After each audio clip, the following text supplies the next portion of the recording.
On weed. Wrestling on weed. Wrestling on weed. Wrestling on weed. Wrestling on weed. Wrestling on weed. Wrestling on weed. Wrestling on weed. Wrestling on weed. Wrestling on weed. Wrestling on weed. Subscribe today. Otherwise, we're gonna have a problem.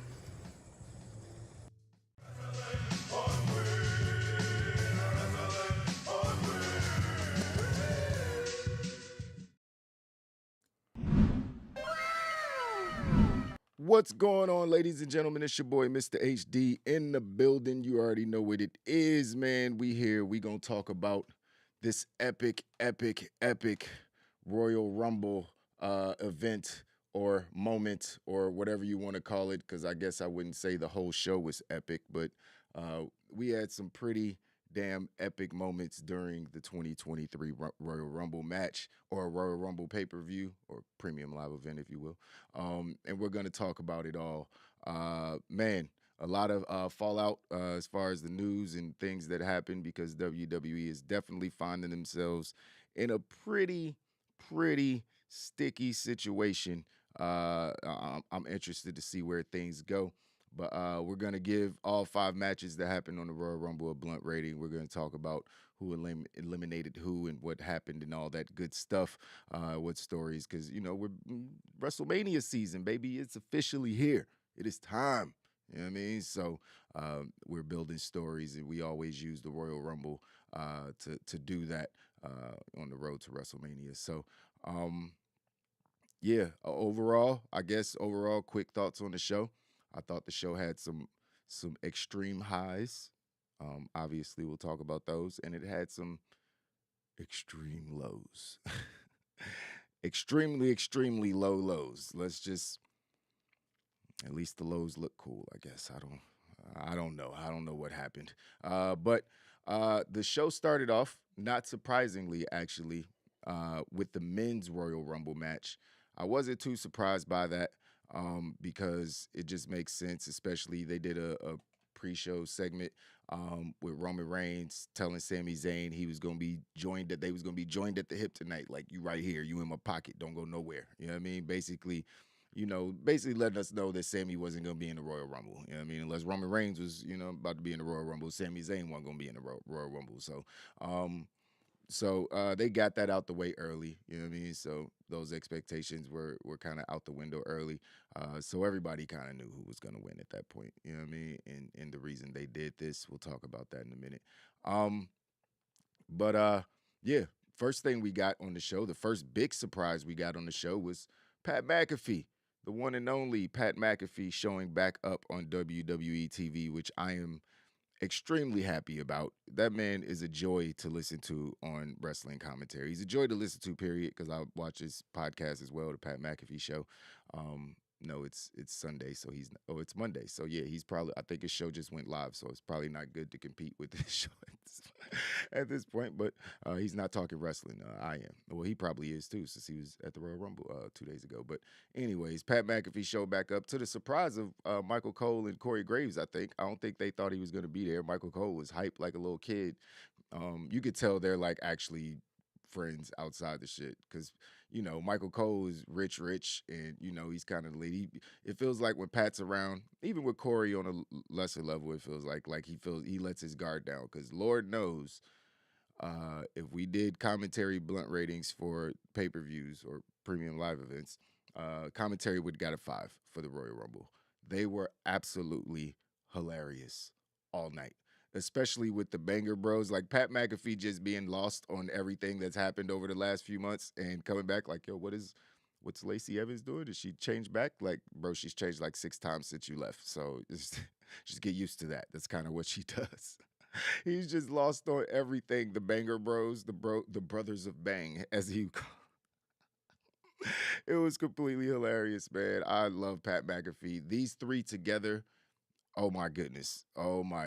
Like, Pat McAfee having to explain, you know what I mean, subtle disses from the other one. Like Corey would say something about Michael, and Michael would say something about Corey, and the other one didn't get it. So, Pat would have to explain the shit. Like, no, I think he actually meant to insult you. I don't think I don't think you understood. But it was excellent job by all three of those guys on commentary all fucking night. So shout out to those guys. But we'll start with the 30-man Royal Rumble match. That's what started the show as far as the wrestling is concerned. And for number one, um, well, actually, before that, I guess I'll shout out the new number one contender for the Wow Nation Premium or Wow Nation Pick'em Championship is Physics. He did win by a couple points, actually. So congrats to him. You know what I mean? He actually picked Rhea Ripley to come out at number one, and she did. And yeah, it's good call by Physics. I think he picked Rhea. I'm pretty sure he picked Rhea. Let me double check my notes. I'm pretty sure he picked Rhea to come out number one. I just want to confirm that before I give him some props he don't deserve real quick. You know what I mean? Might be giving him some props. Yeah, he picked Rhea. He picked Rhea to come out at number one. That was a good pick, man, because Liv Morgan was the one that was one to come out number one campaigning for it, but they gave her number two, which is basically the same as number one. It's just not number one, but they're both starting the match. So it was like, man, ain't that about a... But technically, yeah, I mean, he was right. Yeah, I mean, Rhea Ripley came out at number one. And Rhea ended up winning. Naomi did not show up. That was one of his picks for the Final Four. Becky didn't make the Final Four. But we'll talk about that in a minute. Anyways, so the match started off with Gunther coming out at number one for the men's Royal Rumble match. Then we had the number two, Sheamus. So we got the whole Gunther and Sheamus feud continuing on in the Royal Rumble match. They smiled at each other, then start beating the crap out of each other like they like to do. That's kind of their thing. And then usually what happens when you got two big guys that everybody likes, you know what I mean? They always send some fodder out there to get beat up by those guys.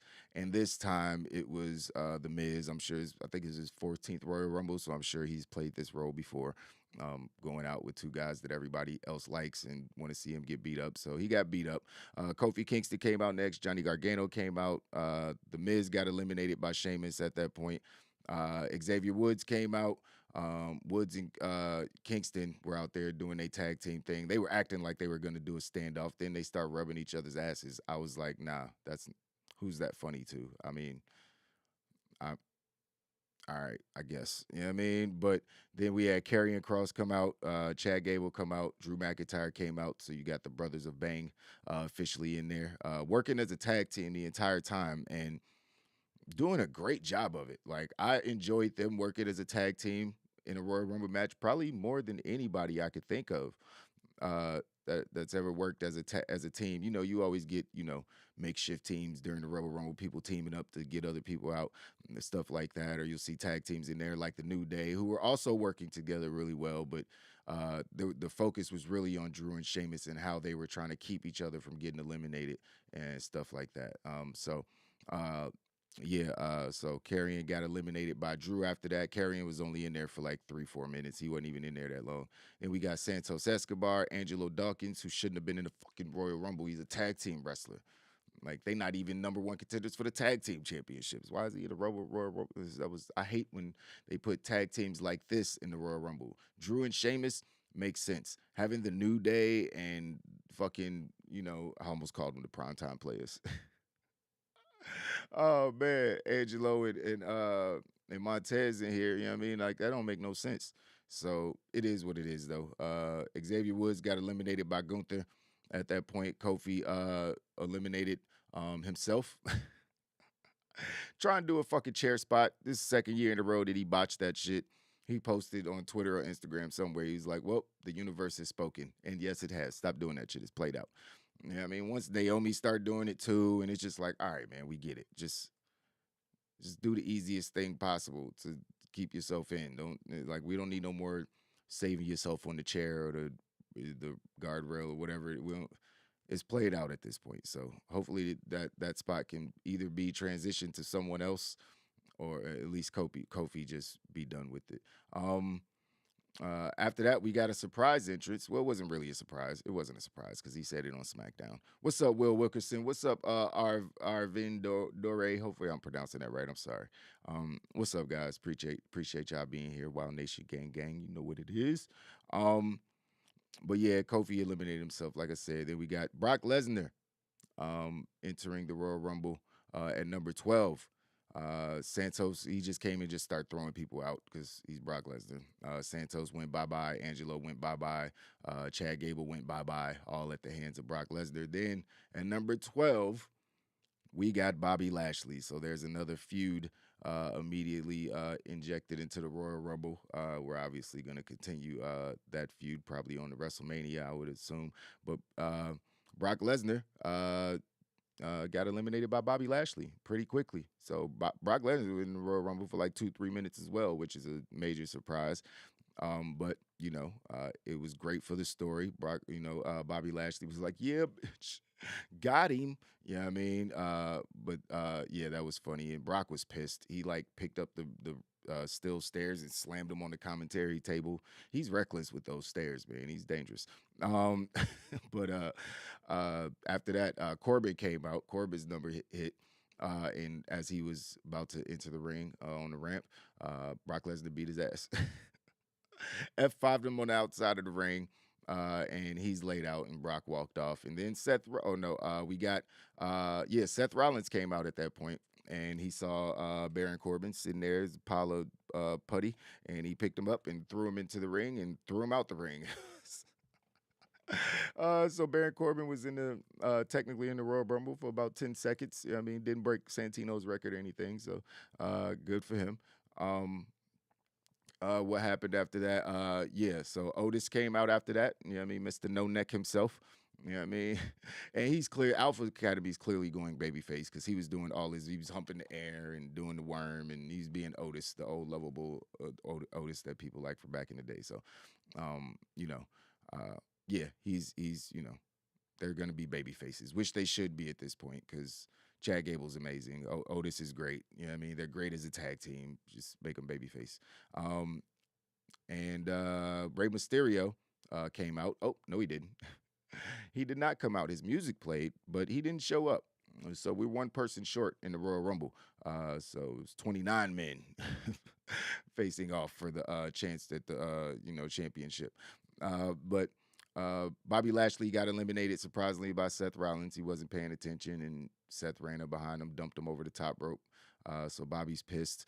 Then we had number 18, which was, I guess, supposed to be 17. I don't know if they had them supposed to be coming out back to back or not, or if Dom took Ray's spot. You know what I mean? Like, I'm not sure how that played out because he came out wearing his dad's mask and got major boos because he's great at being a heel all of a sudden out of nowhere. Ex-con Dom, you know what I mean? He's wearing his daddy's mask and trolling the crowd and shit. So I'm not sure if he beat his dad up backstage. I think that's what the story they're going with. Ray actually got injured at a house show, I think. So he's, or is it a house show or, yeah, it was pretty sure it was a house show. I'm not 100% sure, but Ray got injured in real life. So, they're telling the kayfabe story that, I guess he got beat up by his son backstage. I don't know why they wouldn't show that if that was the case, but I mean, obviously he's hurt. That's why they didn't show it, but whatever. Bobby Lashley got eliminated by Seth. Then Dom came out. Then Otis got eliminated by Sheamus and Drew McIntyre because it's going to take more than one person to lift his big turkey neck ass up. Then we got Elias came in, and he immediately got eliminated by Drew and Sheamus in 39 seconds. So, good. Nobody cares about Elias. Then we got Mr. Abs himself. You know what I mean? Mr. Abs himself, Finn Balor. You know what I mean? Coming out. He was at number 20. Johnny Gargano got eliminated by Dom and Finn Balor, who were also working great as a tag team. Then we got Booker T coming out at number 21. Booker T is 58, I think they said. I think that's 58. And, I mean, looks... I won't look like that at 58 because I didn't look like he did at my age. But I mean, I hope I could be in somewhat that shape because, I mean, man, the man still looks diesel at 58 years old. So shout out to Booker T. He came in, did a spin Rooney, and got thrown out. It was what it was. Gunther eliminated him. Then we had number 22, Damian Priest. So all three members of the Judgment Day are in there, and it was definitely felt at that point, the Judgment Day's presence. I mean, then we had Angelo's partner, Montez come out. You know what I mean? Dawkins was already gone at that point, or eliminated by Brock Lesnar earlier. So Montez came in, didn't do much. Kind of got eliminated by Damian Priest in a minute. So again, not necessary for him to be in there. Where was Mustafa Ali? He's a singles competitor. Like I would have much rather seen him in the like that. Didn't it was people in that should have been in the match that I wouldn't have mind seeing Dijak in the Royal Rumble, another big man. You know what I mean in the Royal Rumble. But anyways, whatever. So Montez got eliminated by Damian Priest. Then we got another major pop at the Royal Rumble 2 years in a row for Adam Copeland, aka Edge. He came out and he got eliminated by Damian Priest. He eliminated Damian Priest. I'm sorry. He eliminated Damian Priest. Then he eliminated Finn Balor, just tossing him out, even though all three of them are in the ring. Like, that didn't make any sense. Like, it's like Edge just beat up all three of them or got them all out of there. But yeah, so Damian went out, Finn went out, then Edge got eliminated he was trying to eliminate Dom, but then Judgment Day, the guy Damian and Finn pulled him out of the ring and eliminated him and saved Dom to get beat up some more because Dom's good to get beat up. But yeah, so that was cool. Then on the ramp, because Edge chased Judgment Day after they eliminated him, he chased him up the ramp. Rhea Ripley came out and I think she kicked him in the nuts or something, or punched him in the dick or whatever, and Edge was down. But then we saw Beth Phoenix come out looking like a rock star, and she hit Rhea Ripley with a spear, which played into the women's match later on. So I assume we're going to get like some kind of mixed tag team match at WrestleMania or Elimination Chamber. I would assume it's going to be WrestleMania because it's fucking Elimination Chamber, whatever. I assume it's gonna be WrestleMania. Like it can't be WrestleMania because Rhea Ripley's fighting for the title. So I guess it'll have to be Elimination Chamber. So it'll be Edge and maybe it'll be Dom and Rhea.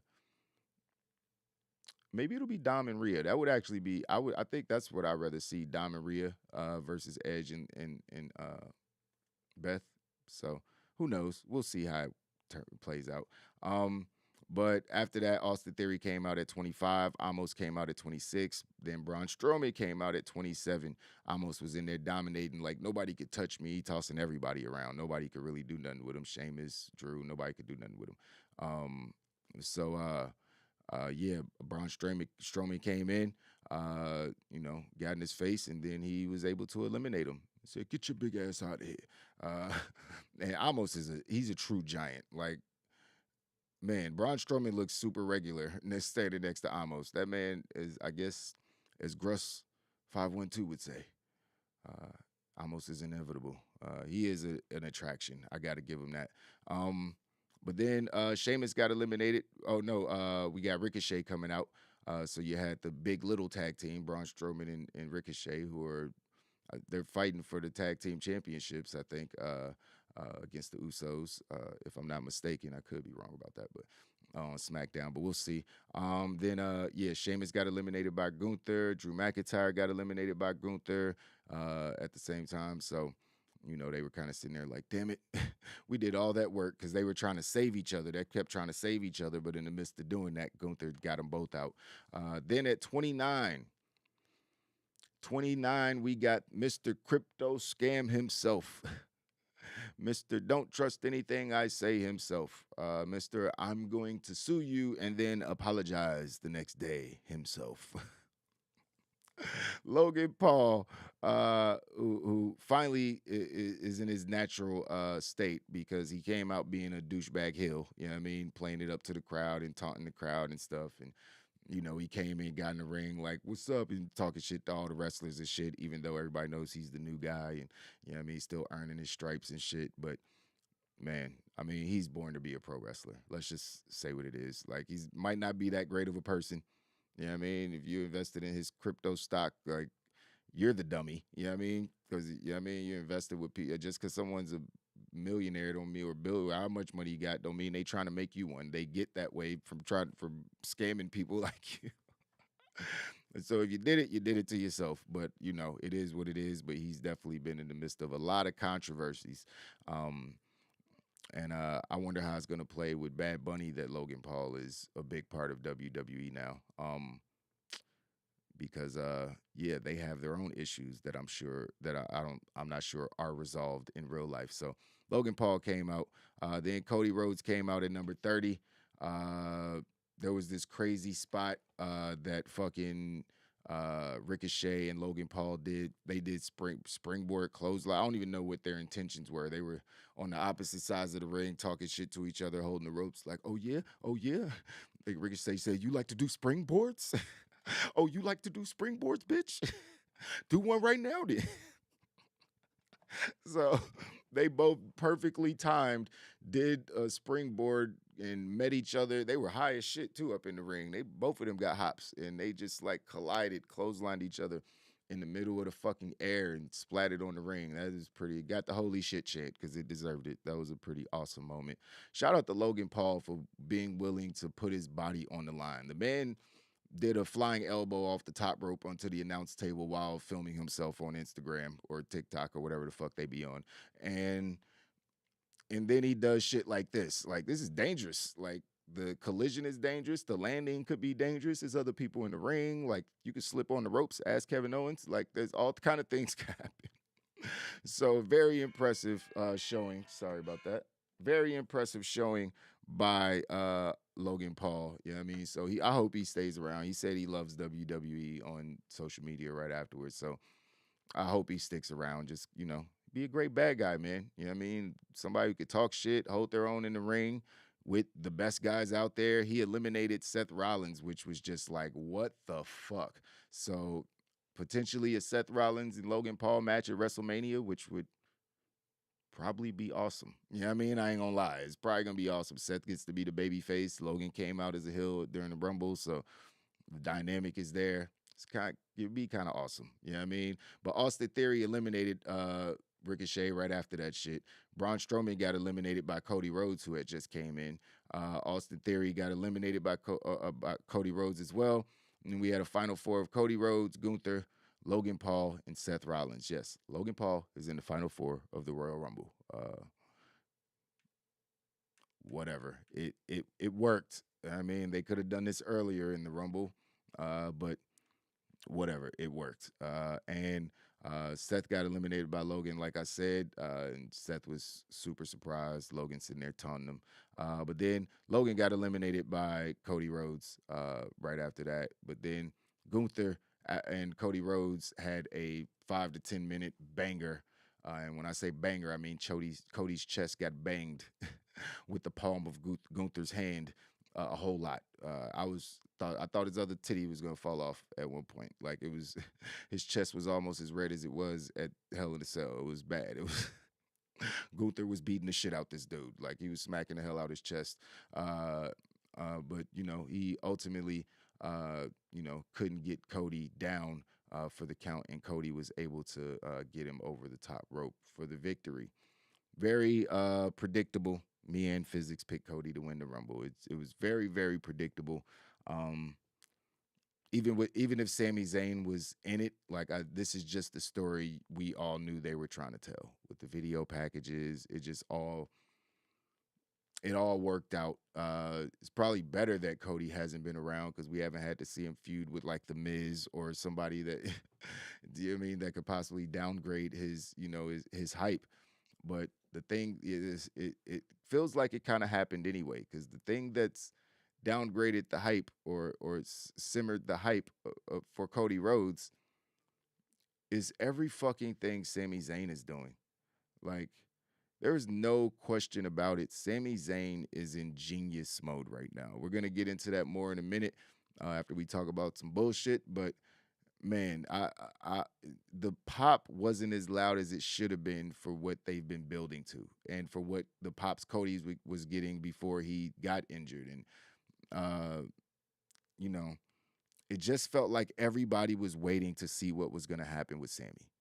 That's what everybody was waiting for. So everything before that was like, all right, cool. We knew this was gonna happen. Can we get to the bloodline Sami Zayn stuff? That's what it felt like to me. Like, the crowd they were cheering, and it was a packed place in San Antonio. Like, the crowd was hype, but they weren't hype. Like you weren't getting like you heard a loud pop later in the night, and then you were like, oh, so there you guys go. You're all here. It is sold out.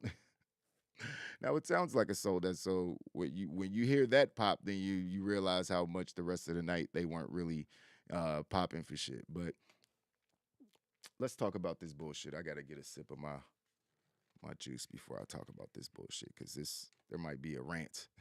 There might be a rant. I'm gonna try not to linger on this too much because it's okay. What are they doing with Bray Wyatt? Like seriously, what the fuck are they doing with Bray Wyatt? What was this? Why is he the children's kid rapper? He literally plays a demon, or I called him a rapper wrestler. Why is he like I love Bray Wyatt. I think that he is a genius. He is a fucking genius. But sometimes, oh man, I can't believe I'm about to say this. I don't. Sometimes you need that. Man, this is hard to say. I can't even like get this out. Sometimes you need someone like a Vince McMahon. Listen, not Vince McMahon specifically, just someone like him. Because we always heard Bray was very extreme sometimes. We've heard this from other wrestlers, and you got to reel him back in, reel his ideas in. And he stated in an interview recently that, backstage creative at WWE now is kind of more loosey-goosey. Like, we just try things, and you can do what you want, and it's more free-spirited. There's no one telling you what to do. You can just try all your ideas, and this one ain't working, bruh.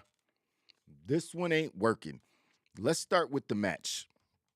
Mountain Dew pitch black match. First of all, it's not pitch black. I can see you motherfuckers. I can't see nothing in the pitch black, bitch. Unless I got, lights on. Which there was.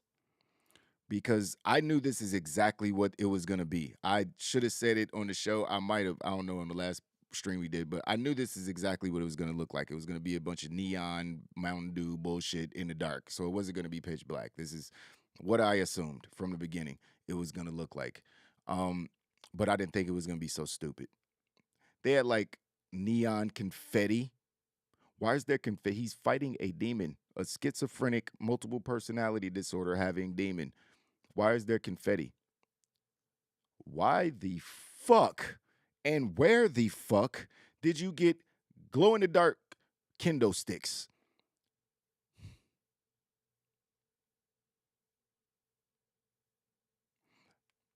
Next of all, well, this is I don't even want to say, well, I'm going to save that for last because that was even more annoying. But so you got all this glow-in-the-dark stupid shit. They tried to do a table spot, fucking jumping off the barricade to the table, and I think they fell the first time, and then they fixed it, but you couldn't really see what was happening because it was fucking dark. You know what I mean? Just with some neon light tubes and signs and shit, the big Mountain Dew logo all over the place. Like, bruh, this is a fucking commercial.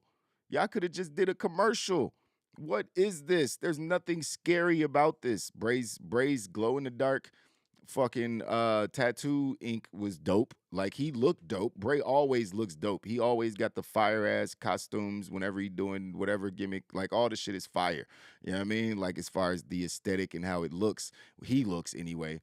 But he's a demon and he's wrestling it looked like a gay nightclub. You know what I mean? That's what it looked like. It looked like a fucking gay nightclub. Yeah, I mean, I'm sure they have fun there. I mean, I've seen a lot of movies where there's a lot of glow sticks and shit like that. That's what it looked like. A rave. It looked like a rave. Looked like there should have been a lot of cocaine in the building. That's what it looked. And I'm sure watching that match, everyone wished they were on cocaine. Oh my God, it was so bad. It was so bad. So bad. And the match wasn't good either. Like, the wrestling match wasn't good either. You barely see anything. You could see, like, he just gave him a Sister Abigail, and that was it. LA Knight got a couple kicks and punches in, and that was it. This man been killing it. Like, he has gotten himself over in this feud with Bray Wyatt, who was supposed to be coming back to get himself over. This shit ain't working, bruh. It's not working. I don't know what the fuck Bray Wyatt is now. Okay, excuse me. Fucking drink. I don't know what Bray Wyatt is now. Like, okay, so 1 minute He came back regular Bray Wyatt. I don't want to be the Fiend, and I don't want to be that guy. Blah blah blah. Okay, cool. But then you're giving us flashes of the Fiend and the Firefly Funhouse characters along with the Fiend and the audience, all this crazy stuff. Okay, okay. But then you introduce this guy Uncle Howdy, who appears to be on your side, or at least trying to get you to manipulate you to do bad things. And it was clearly you when it started. At least it definitely looked like you when it started.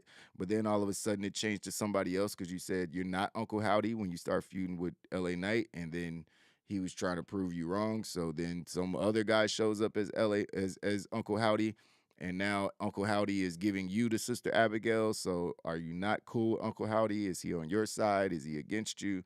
And then Uncle Howdy showed up after the match because Bray chased LA Knight up the ramp and gave him the mandible claw, and he passed out, I guess. And then Uncle Howdy showed up on some makeshift scaffolding, which was there for one purpose for this spot, and it was just stupid. And Uncle Howdy was up there doing his little fucking dumbass dance, and then he did a trust dive. I guess I'd seen the replay.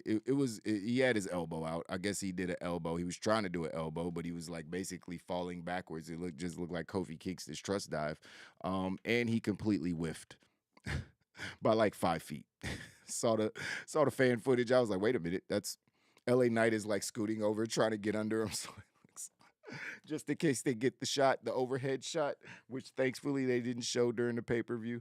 But yeah, he completely whiffed, and then fireworks went off. Like, do they know how explosions work? I'm not sure. Do they know how explosions work in WWE? Because that's not how they work. That's not. There's not sparks flying out of perfectly squared four corners. Like that's not how explosions work. I'm not sure if somebody wants to tell them. That's not. Never seen something blow up and then there's sparklers coming out of four corners. Who did this shit? Such a terrible idea. Such a terrible idea. All the fireworks and explosions and pyro ain't cool, man. That shit was just stupid. Just like the entire fucking match was stupid. It was dumb. But this is what I expected. I don't even think anybody expected this to be good. I would have rather seen a cinematic match. Bray's last match was a good match, was against John Cena. You know what I mean? So Firefly Funhouse shit was fire. All his other big pay-per-view matches have sucked. Like, let's just call it what it is. Like, not all of them, you know what I mean? But most of them. You know what I mean? Goldberg obviously getting squashed out sucked. You know what I mean? Fucking Seth Rollins, Hell in a Cell sucked. You know what I mean? Randy Orton, WrestleMania, all the shit projected on the ring sucked. Like, Bray Wyatt be doing this masterful character work sometime and then, like, get to these big matches and they're just ass. They need to just let that man wrestle as Bray Wyatt. You know what I mean? Just let him wrestle as Bray Wyatt. He got his schizophrenic personalities that make him go from good to evil or whatever, but he doesn't have to wear a different He changed mask, or he put on a mask after he beat LA Knight, and I guess that made him more evil. Like, I ain't even understand. Again, it looked cool. The mask was cool. But it was like, why? What was the point of that? I didn't get any of this shit, man. I didn't get any of it. It was all stupid. Like, I ain't gonna lie. This shit was dumb. But then we got some shit that wasn't really stupid. It was just pointless because we had a Monday Night Raw match at the Royal Rumble between fucking Bianca Belair and Alexa Bliss. Had to point at my like, don't you say something back. But yeah, so this match was ass. Again, they came out, on fire, beating each other up, and then it just slowed down and it was over in 5-6 minutes. Bianca hit a KOD. That was it. This wasn't even as good as the match they just had a couple weeks ago on Raw. You know what I mean? It wasn't. I think that match went longer as well. So this was just to get the Raw Women's Championship defended on the Royal Rumble, which, okay, I guess, but at least do some kind of cool spot. Like, they ain't do nothing. This did not need to be here. When it ended, I was like, that's it? I definitely thought Alexa was going to, I know the KOD is super protected, but I thought she was going to kick out because it happened so early. You know what I mean? I was like, damn, that's it? And then Alexa's sitting in the ring looking pathetic, and Uncle Howdy in the little video played, "Are you sure you're in control?" and blah, blah, blah. And clearly The Fiend and Alexa are going to get back together. And I don't know how this would, None of this Bray Wyatt shit is working now. Again, some of it everything looks cool except for the fucking, that Mountain Dew bullshit last night. But it looks cool, but I don't understand what's happening. And at this point, I think it's jumped the shark. Like, we need an explanation of what the fuck is happening. Like, I need to know. Like, are you just trying things out and like seeing what sticks? Because if you just gonna keep doing that, nothing is gonna stick. You gotta like stick with it for it to stick. You know what I mean? So I'm not sure what the hell is going on with Bray Wyatt. You guys, if anybody knows, y'all can let me know. But the match that followed it wasn't much better. So Bianca Belair is still the Raw Women's Champion. No surprise there. She's gonna drop it at Mania so she can have it for a full year, which is awesome. You know what I mean? Mainly the Mania title run. You know what I mean? Can't complain about that. She's done a great job with the title. Just hasn't always been booked the best, but it is what it is. After that, we had what I'm not sure if I think I might have enjoyed the Women's Royal Rumble more. I'm not sure. I might be tripping. I'm not 100% sure. Maybe I got to go watch it again. I watched both Rumble matches twice because I watched it while it was live, and then I watched it again yesterday because the first time I was on the road watching it in my car. But I watched it again when I got home. I think I might have enjoyed I don't know. I enjoyed both Rumble matches. I ain't gonna lie. There was some shit in there that was stupid in both matches, but I enjoyed both of them. But Rhea Ripley, as I spoke about earlier, came out at number 1. So shout out to Physics for predicting that. I did not predict that. Doesn't really make sense as a heel to me to come out at number 1 because you look like a hero if you win. So it's like, but then the babyface, number 1. Even though it didn't count for my predictions score. Liv Morgan came out at number 2. Dana Brooke, the biggest who cares wrestler on the roster, I think, came out at number 3. Emma came out at number 4. It's a no reaction because she hasn't done shit since she's been back. Then Shayna Baszler came out, which was exciting. You knew that it would start to get good. Then Bayley came out. Then B-Fab came out. And Michael Cole had been on one all night. Like I said, I started the show off talking about commentary. Awesome job by those guys. Like Pat McAfee, man, they need to get rid of everybody on that needs to be the commentary team for both shows. They don't need to have separate commentary teams. Michael Cole, Pat McAfee, and fucking Corey Graves should be the commentary for every fucking main roster WWE show. Hands down. Get rid of Kevin Patrick trash ass. And fucking Wade Barrett is great. He's great.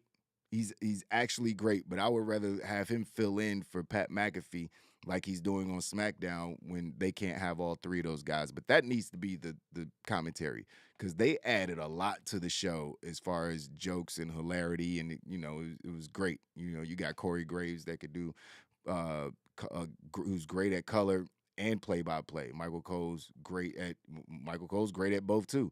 And Pat McAfee's more of the color guy, but he knows wrestling. He's been a fan all his life, so the energy, man, from the commentary desk was awesome. But speaking of B-Fab, Michael Cole is just like, yeah, I hope she doesn't screw up like her homeboy Top Dollar. He's just roasting Top Dollar for no reason. Top Dollar wasn't even in the fucking Royal Rumble. Michael Cole just roasting him. I'm like, damn, Michael Cole must really not like this dude. It's starting to feel like he bullying him.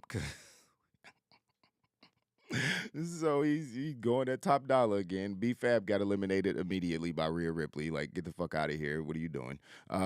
Roxanne Perez came out, the NXT Women's Champion. Little adorable self came out. She got a nice little showing. She got to do some stuff. Dakota Kick Kai came out after that. And then right after that, Io Sky came out. And it was a good thing for Bayley because she was getting her ass beat and almost got eliminated a few times because everyone hates Bayley. So everybody was teaming up on her. Her and Rhea worked together a couple times. They weren't really attacking each other because they're probably the 2 top female heels in the company right now. So they were doing their thing.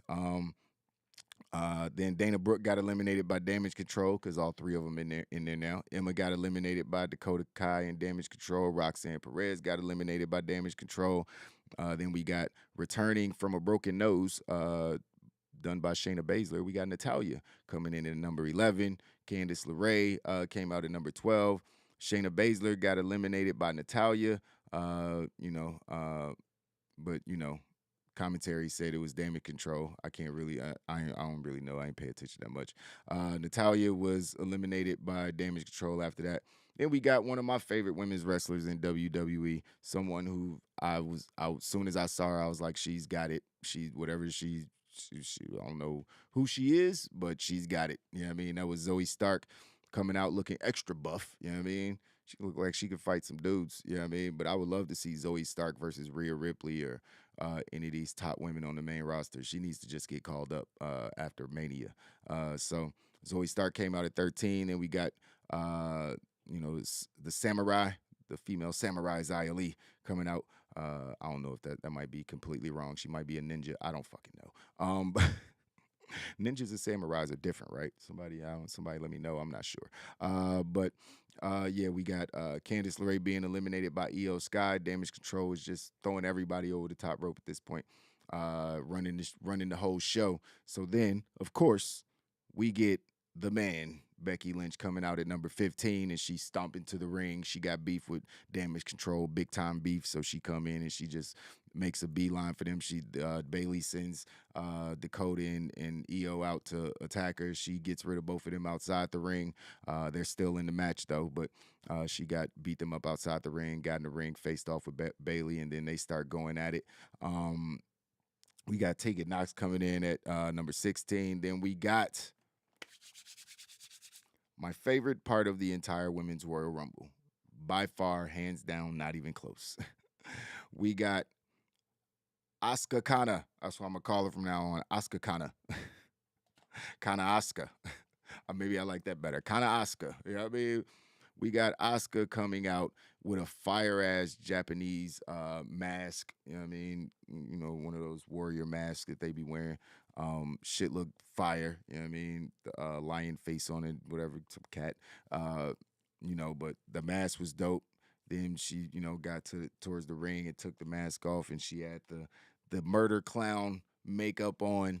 You know what I mean? Smiling big, you know what I mean? Moving her tongue around like, I'm here, I'm crazy. You know what I mean? So Asuka looked amazing. You know what I mean? The makeup looked amazing. You know what I mean? She looked like she was having fun at hurting people. Like a murder clown. You know what I mean? She was enjoying it, smiling a lot, but smacking the shit out of people. Like, I love Asuka, man. She's one of the greatest of all time. Like, I'll say that right now. You know what I mean? I don't know if Asuka's ever had a bad. Have we ever sat here and talked about Asuka having a bad match? I've never done it since I've been doing this shit. So she's just great. She helped carry the company through the pandemic era along with Bailey and Drew McIntyre and a couple other people. But she's just great, man. She's got, still not the best at speaking English. You know what I mean? Which is wild that, she's so fucking over. You know what I mean? It's like she's so good, man. Great graphic designer too. You know what I mean? Does her thing. You know what I mean? On the graphic design side. You know what I mean? And she's 41, in there with 20-some-year-olds. You know what I mean? And running circles around them. You know what I mean? She's, that's why she's always in the main event, picture. Like, she'll never be, a mid-carder. You know what I mean? She's always, fighting for titles, and at least in the discussion, because she's one of the greatest of all time, man. So Kana Asuka made her appearance or debut in the Royal Rumble. Then we got another debut or re-debut or name change entry. Something that I actually had Piper Niven as one of my surprises in the Royal Rumble, and I was right. You know what I mean? So Piper Niven showed up with her name, Piper Niven, which was cool. And she was basically shit. She was, at that point, she could have been looked at as the favorite, just based on her size and strength alone. So, they had to do something to balance that out. So then we got nobody meaner than Tamina coming out to face off with Piper Niven. They had a little interaction. Then we got something that was rumored for a while. We've talked about this debut. Me and Physics both assumed that she would be here when we did predictions. Chelsea Green music hit, and she came out, you know what I mean, talking shit, you know what I mean, walking down the ramp. I'm the shit, I'm here, I'm back, blah, blah, blah, blah, blah, blah, blah. And then she got into the ring and immediately got eliminated by Rhea Ripley. Like, it was, I don't know how long she was in there, 3-4 seconds, but it was like Santino style. You know what I mean? You're in, now you're out. And I think I'm pretty sure she broke the record, but the only reason she ain't break Santino's record, which is 1 second, is because she got thrown out on the other side of the ring. So it was pretty funny. Her and Baron Corbin basically got the same treatment, except for at least Baron Corbin got attacked by Brock Lesnar beforehand. Chelsea Green's just an idiot. But Dakota Kai got eliminated by Becky Lynch. So did Io Sky immediately afterwards. But then Bayley ran up behind her and tossed her out. So that was crazy. But then immediately after that, Bayley got eliminated by Liv Morgan. So you got all three members of Damage Control on the outside of the ring. Becky just attacks Bayley. And then Damage Control and Becky Lynch are squabbling out into the crowd and whatever. So they were out of there. Then we got Zelina Vega coming out as some Street Fighter 6 character, a game I'm looking forward to. I haven't really been into many video games lately because I've been so busy and all that stuff. But I'm looking forward to playing Street Fighter. I haven't played Street Fighter since like Street Fighter 3, 2. I don't even remember. It's been a long time. But the game looks great, so I'm going to end up playing it. She was promoting that. There was a lot of paid promotion on this show, as we saw earlier in the night, but this was just another one of those. So she's voicing a announcer character in the game or some shit. Who knows? Who cares? Then we got Raquel Rodriguez Gonzalez. I'm pretty sure Corey Graves called her Raquel Gonzalez a couple times. Yeah, so I'm sorry, bro. I mean, he was like Raquel Gonzalez. I mean Rodriguez. It's like, bro, it's confusing to us too. Don't feel bad.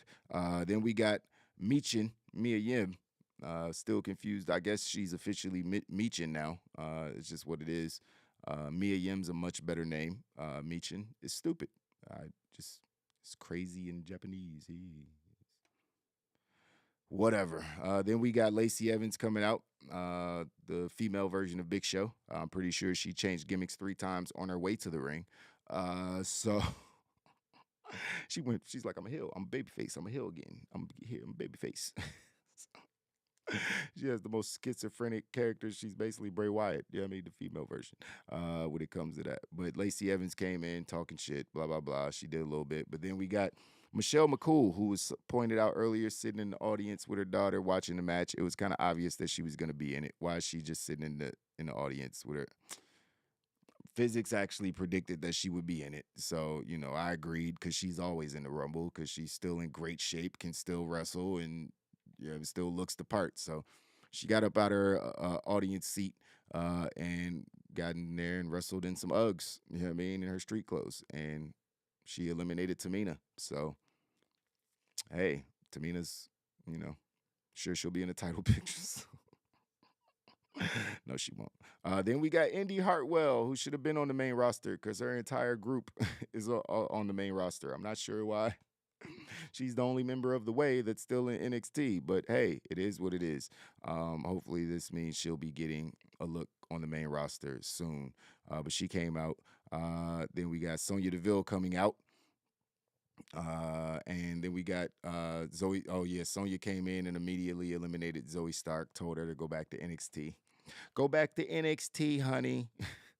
She's a great heel, man. I love Sonya Deville as far as her wrestling character. She's a natural heel, you know what I mean? And she's great at it.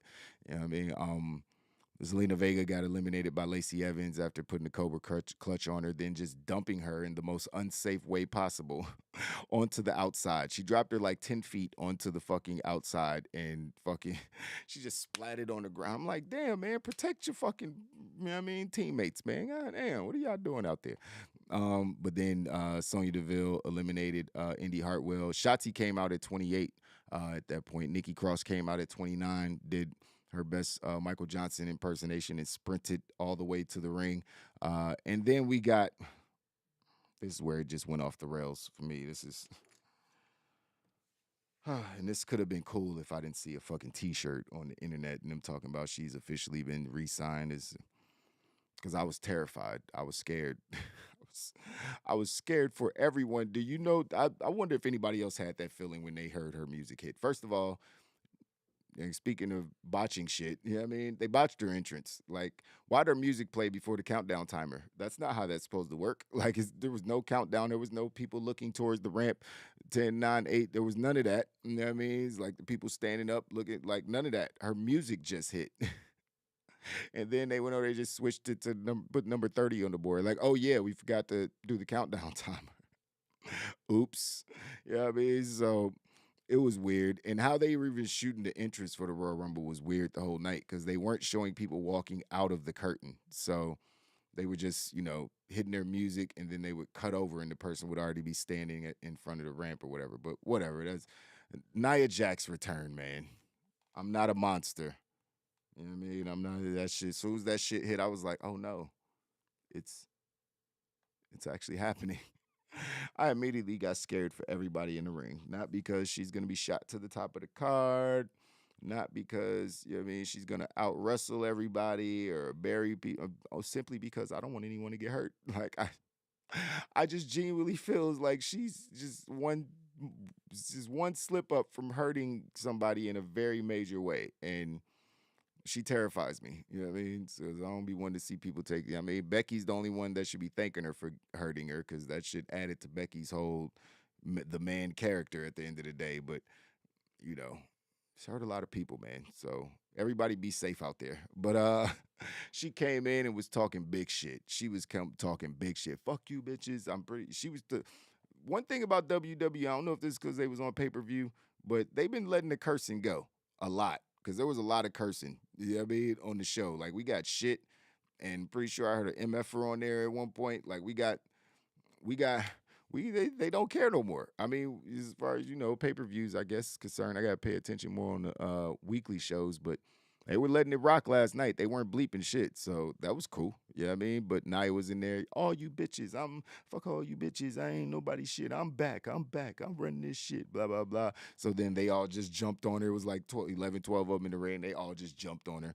And then she did the whole spot, the Big Show spot, where, and everybody gets off of her.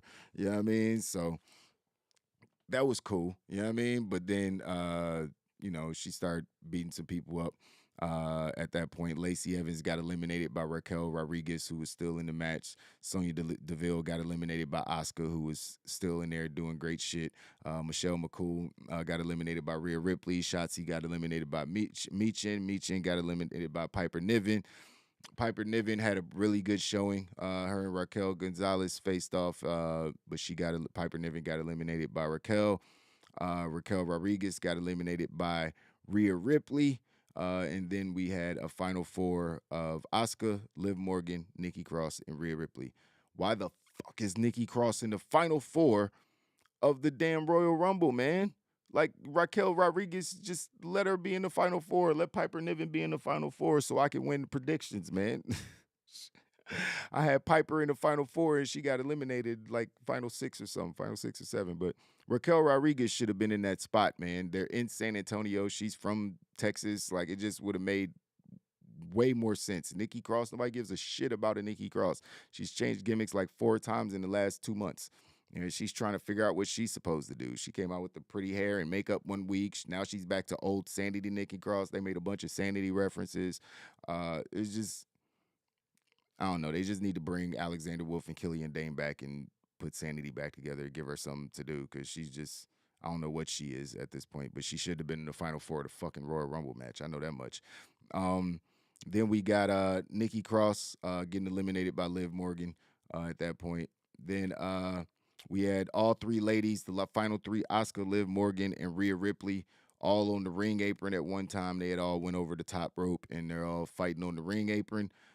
Asuka goes to spit the mist in Rhea Ripley's face, but Rhea moves out the way just in time, and the mist hits Liv Morgan. So Liv Morgan is now blinded, and then Rhea took advantage. I'm pretty sure, I might need to see it again, but I'm pretty sure Rhea tried to do a 619. You know what I mean? I'm pretty sure she tried to do a 619. She did another Dominic Mysterio move during the match as well. I feel like she's, adding a little, Dom moves to her moveset, which would be cool. You know what I mean? That's his girl in kayfabe. You know what I mean? Dom's engaged man, but kayfabe, you know what I mean? Rhea's his girl. So, she borrowed a couple of his moves. I thought that was pretty cool. But I'm pretty sure she eliminated Asuka with a 619. It was a little botch because she's tall and she doesn't do the moves, so I don't think she really executed it as well. But I'm pretty sure it was a 619 that she was trying, which actually worked. You know what I mean? And Asuka was eliminated in the third position. And then Liv is over there blinded. She tried to do a code breaker, didn't really connect, but it was what it was. And that's when Rhea Ripley just eliminated her in a pretty fucking awesome way because Liv went over there to grab her and Rhea used her legs. Rhea did an awesome slip off the ring because, the mist is out there in the ring apron, so it's slippery.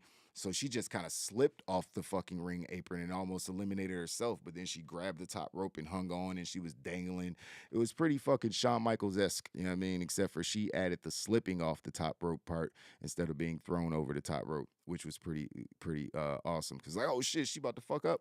You know what I mean? Because both her feet hit the floor. Shit, they got to give it to Liv Morgan, which would have messed up a whole bunch of shit. You know what I mean? So glad that that worked out well because, even if that was a planned spot, you could still fuck up. You know what I mean? And feet accident, she's tall, her feet accidentally touched the floor and they got to disqualify her and give it to Liv. That would have been a mess. But that's not what happened. She grabbed Liv and hit her with a Hurricane Rana. That was the other, I felt like that was another ode to Dom. You know what I mean? She did, she grabbed Liv by the head with her legs.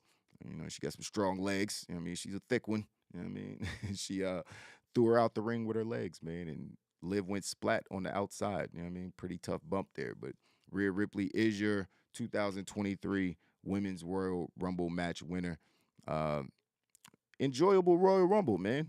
The women's match was enjoyable, man.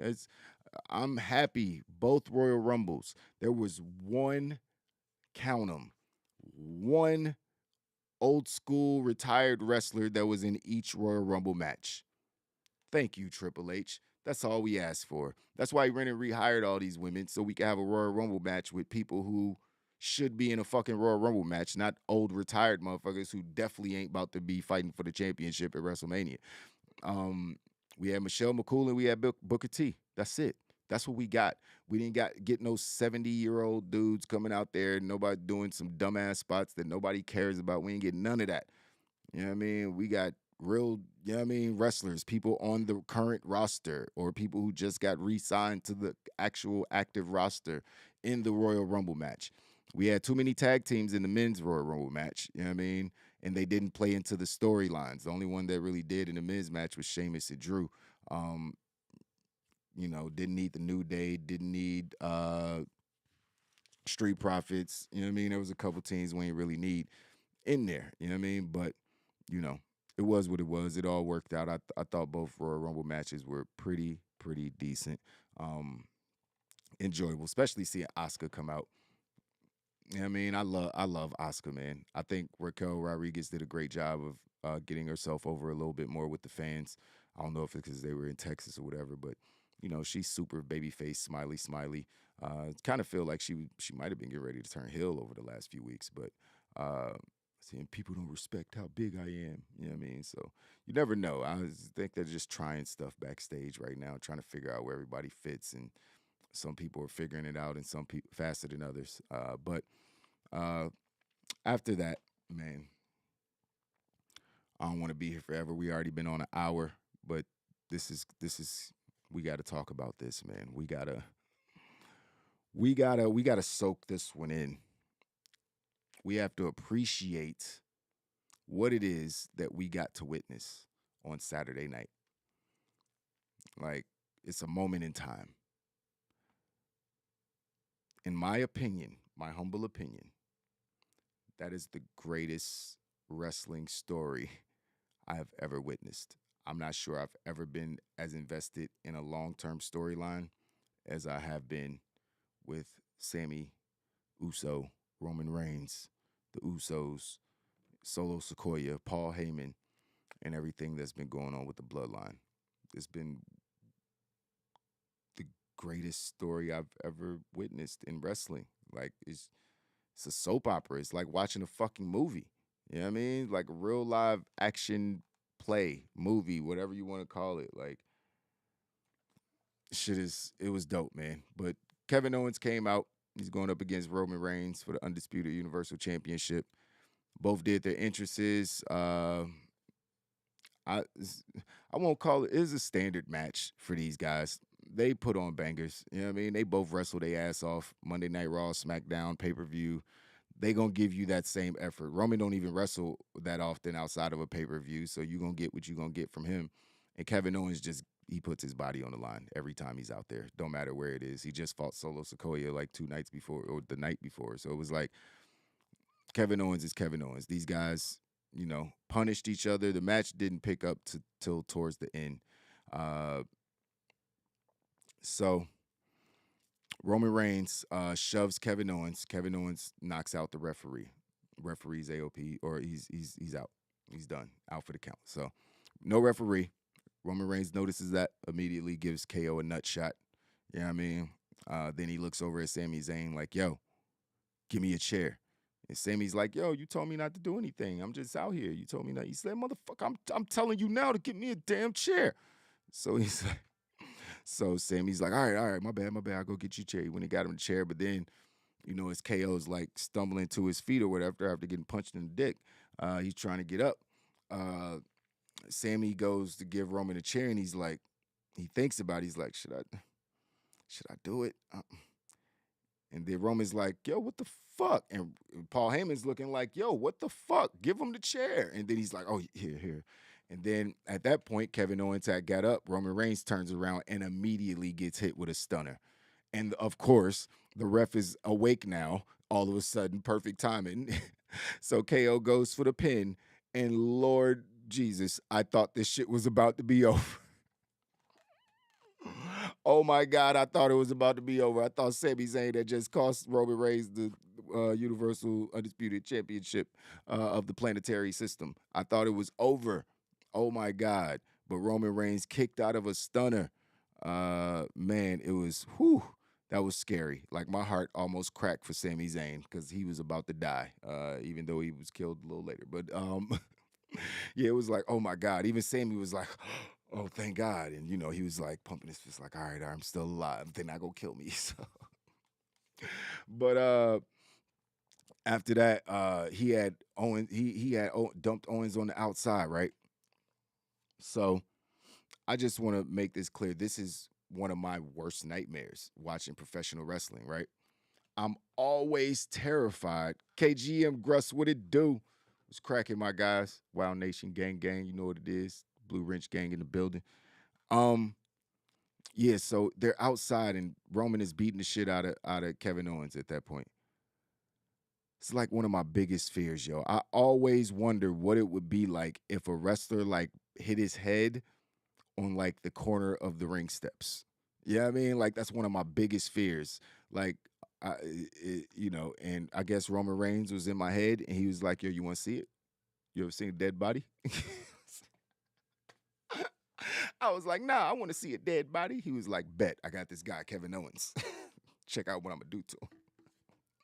He took this man and slammed him as hard as he could, head first into not the side of the steps, not the side, the sharp part where you step on the sharp. He banged his, and the first one connected back of the head, right on the edge. Could have split that man's head wide open. It was disgusting. So all right, so we gonna roll him back into the nope. No, oh, wait a minute. You gonna do it again? Oh, you crazy? Oh, you crazy? Oh, you crazy as a motherfucker. So he did that shit again. Literally just whiplashed him into the fucking steel stairs. That shit was crazy, bro. That was a horrifying experience. Like Sami Zayn was watching, he was trying to watch. That shit, it was tough to watch. I was like, yeah, I don't want to see that again. We don't need to see that. We don't need the replays. I don't need to, I'm good. Even when they did the replay of fucking Corey Graves, was even like, yeah, can we stop playing that? Like, I don't need to. It was that uncomfortable. That's when the match got uncomfortable. That's when shit just turned, and it was just like, oh, This is something different. This is not. This is not. This isn't okay. This is. Do they hate it? I remember he like busted his fucking eardrum or something. But damn, man, that's not payback. That's a little overboard, right? A little overboard, Roman.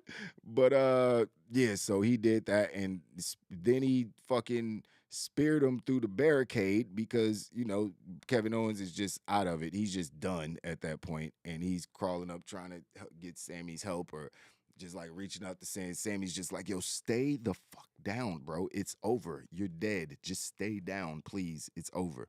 And Roman is watching this, and he just runs around the ring apron and gives him a fucking. Roman does this the best spear in WWE right now. Nobody's spear is better than Roman's, but he speared the shit out of fucking Kevin Owens through the barricade. And Kevin Owens was done at that point. He was mish meat at that point. So Roman threw him in the ring. Kevin Owens was defiant, slapped the shit out of Roman Reigns, and Roman Reigns threw him off the ropes and hit him with another spear for the 1, 2, 3. And yeah, everybody went home. It was a tough night for for Kevin Owens, and hard fought match for Roman Reigns. But everybody went home and had a good night's rest, and I'm sure we'll see what happens. Oh no, there was more. There was. Someone is. I'm hearing right now in my ear there was more. There was ambulances, and there was handcuffs. So okay, wait a minute. Let me check my notes. Oh, okay, I see it now. Oh shit. Okay, well this seems a little extreme. So then after the match, after the 1, 2, 3, the bell ring, everybody should be going home. Yeah, I mean, it's just it's not how things work in the bloodline. Yeah, I mean, it's not how things work in the bloodline.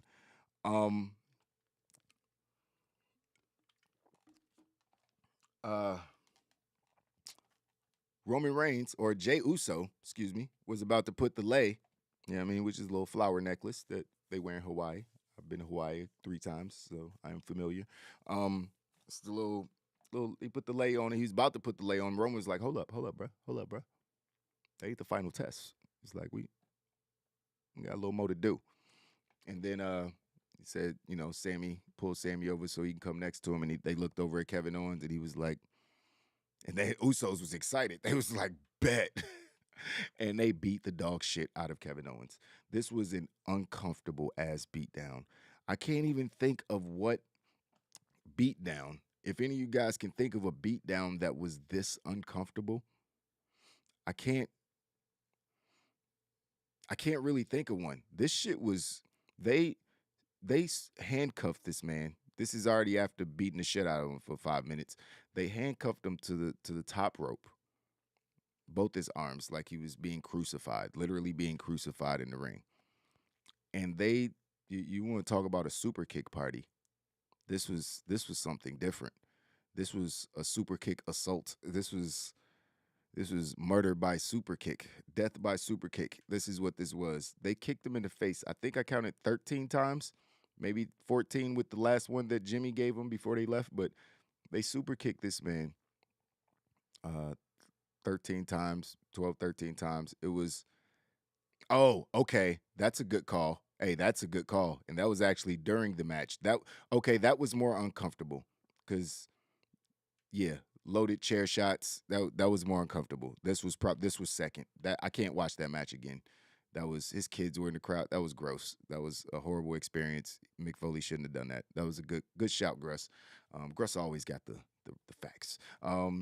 Yeah, so, but this shit was super uncomfortable because, even though it wasn't a bunch of blood everywhere and, shit like that, he was about to get Mankind. He was definitely about to get it at one point. And that's when everything got a little messy because Roman picked up the chair and was, about to, after KO had just took 1,000 super kicks to the face, right in the fucking mouth. They was kicking the shit out that boy, right in the head. I was like, man, concussions are real, guys. CTE is a thing. Is maybe a couple less, maybe? They was like, nah, one more. They was double super kicking. That shit was crazy. But Roman was about to hit him with the chair and just finish him off. He's basically hung up on the ropes like this, and Roman's about to bash him in the hair with the chair, unprotected chair shot, exactly what happened to Mankind.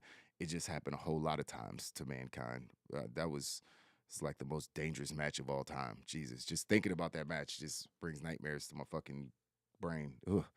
Um, yeah, so he was about to hit him with a chair, and Sammy just jumps in between him. And he's just like, yo, Roman, you're better than this, bro. We ain't got to do this. Like, he's already done, man. He's done.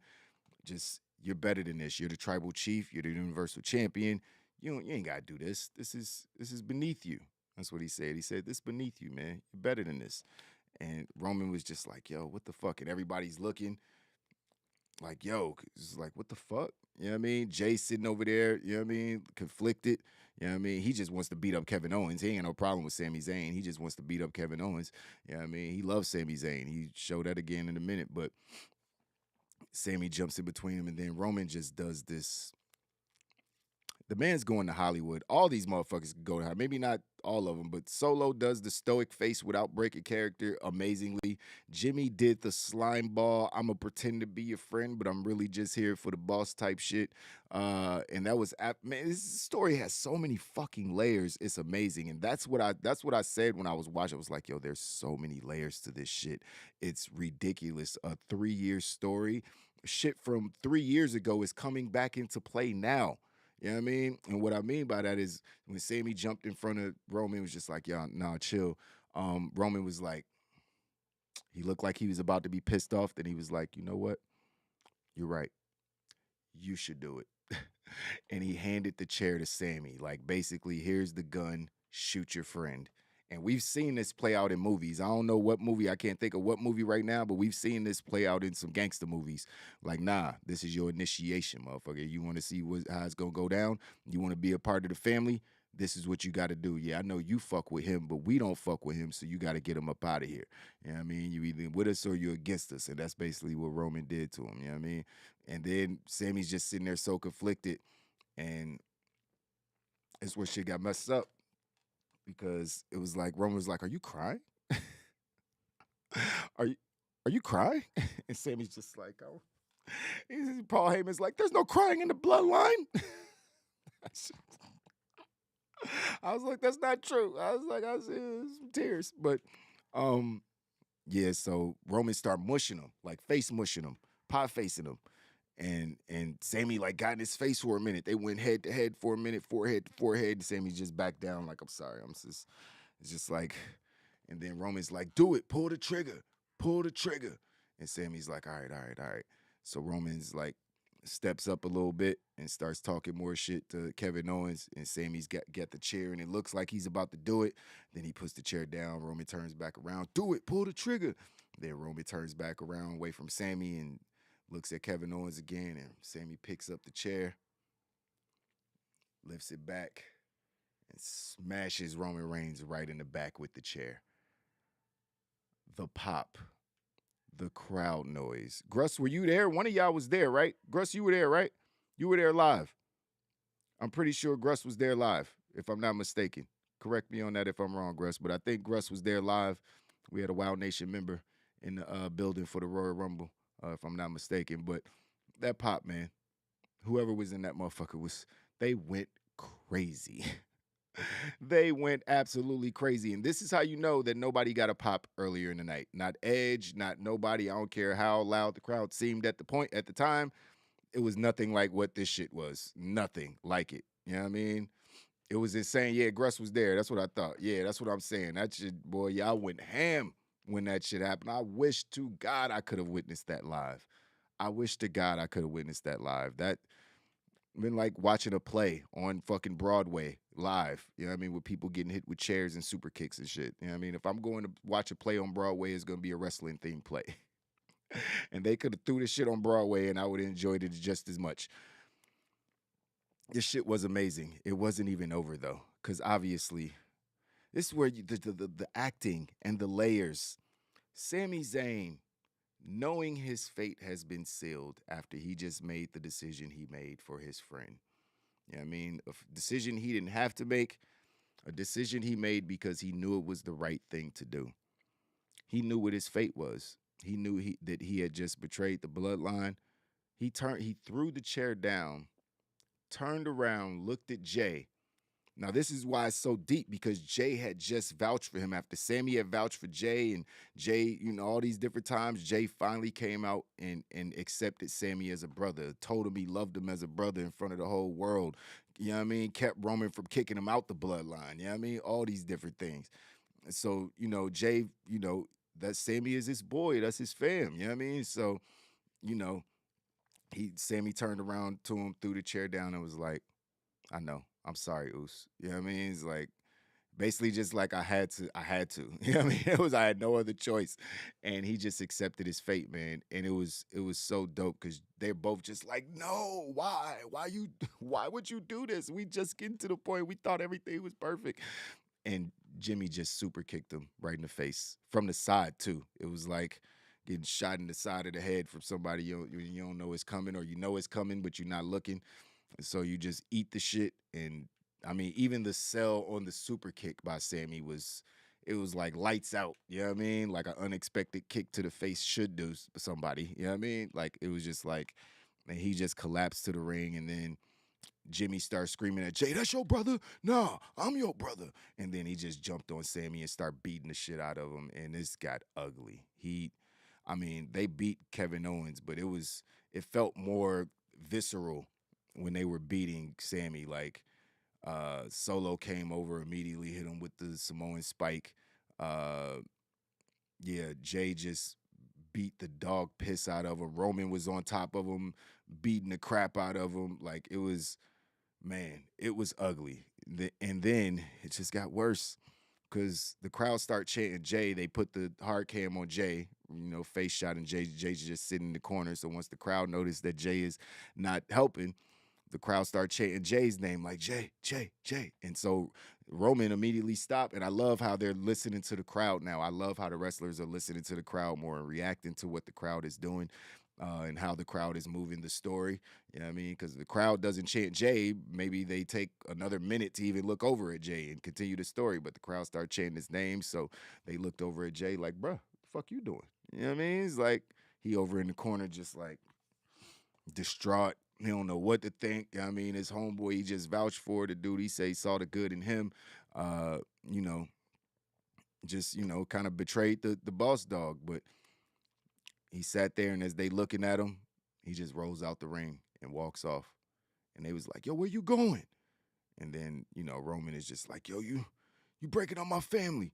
And then he beat the shit out of Sammy. He hit Sammy like 10, 11 times with a steel chair. And some of the shots didn't look good. You know what I mean? It looked like he was getting hit with the hard edge of the chair, not the flat part of the chair. Like, Sammy was like rolling around trying to get hit in comfortable spots and shit. I was like, yo, this is not fun to watch. This is not, I'm not enjoying myself, although I'm very entertained. I'm not enjoying this entertainment.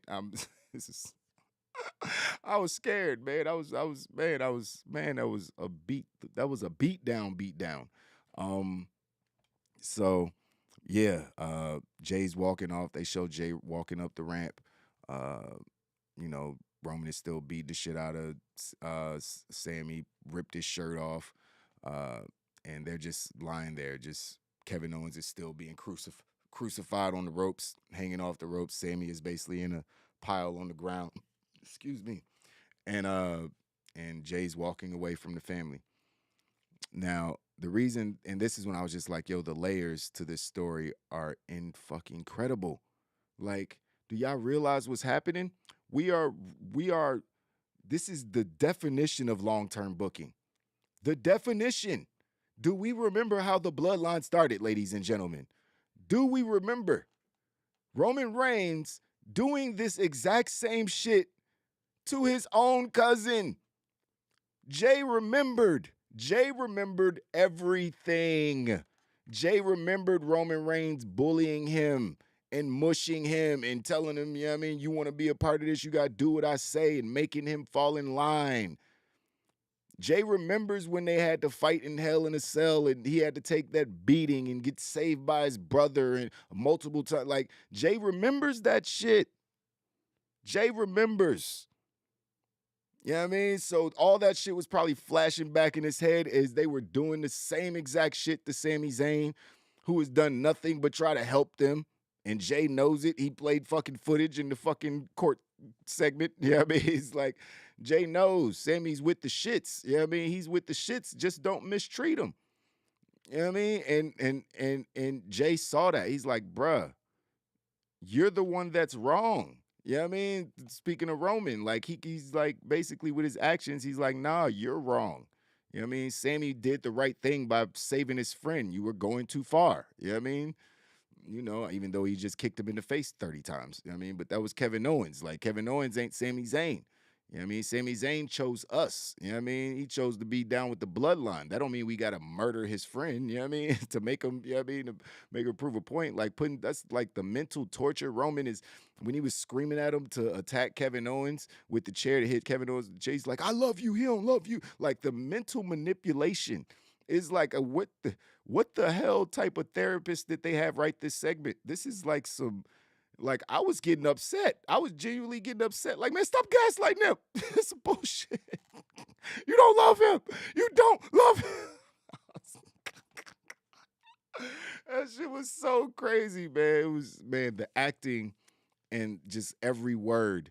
Roman saying, yo, you want to be part of the bloodline or you want to go back and do that jackass shit? Verbatim. You want to go do jackass shit? You know what I mean? It's like, that's why I said they weren't bleeping the cursing on the show at all. We got to hear it all. It felt like an AEW pay-per-view or Dynamite for that matter. But yeah, they were letting the curse words fly.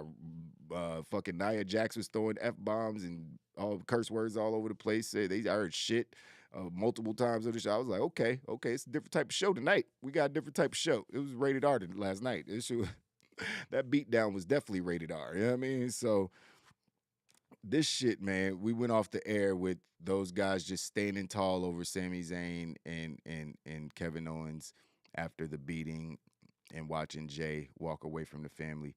It was an emotional roller coaster. An emotional fucking roller coaster.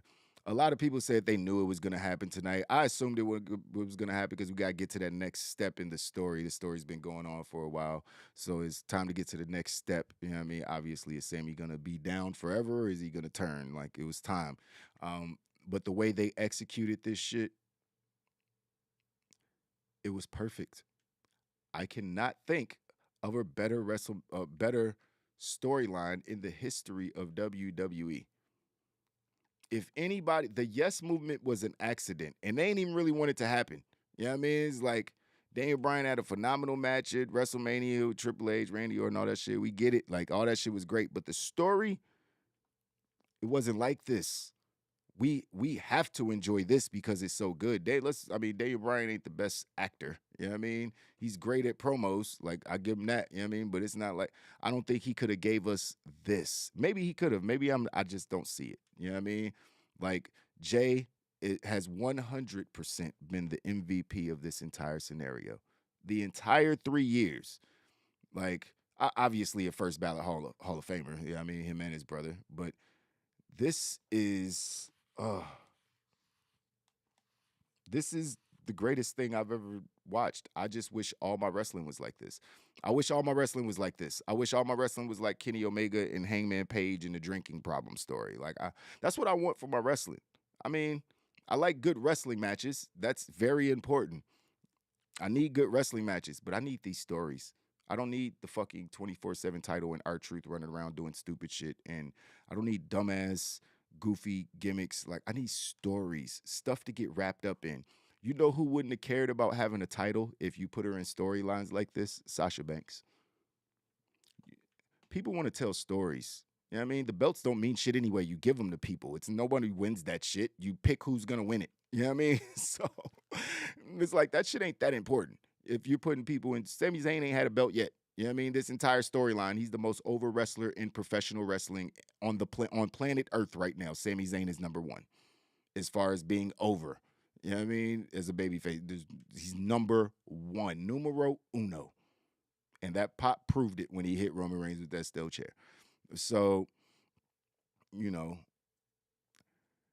I just want all my wrestling to be like this. I don't know how we get to that point, because it's going to be hard when we're allowing people like Bray Wyatt to do the shit that he's doing, which started off great and it looked like it could have been going somewhere, but then immediately went nowhere.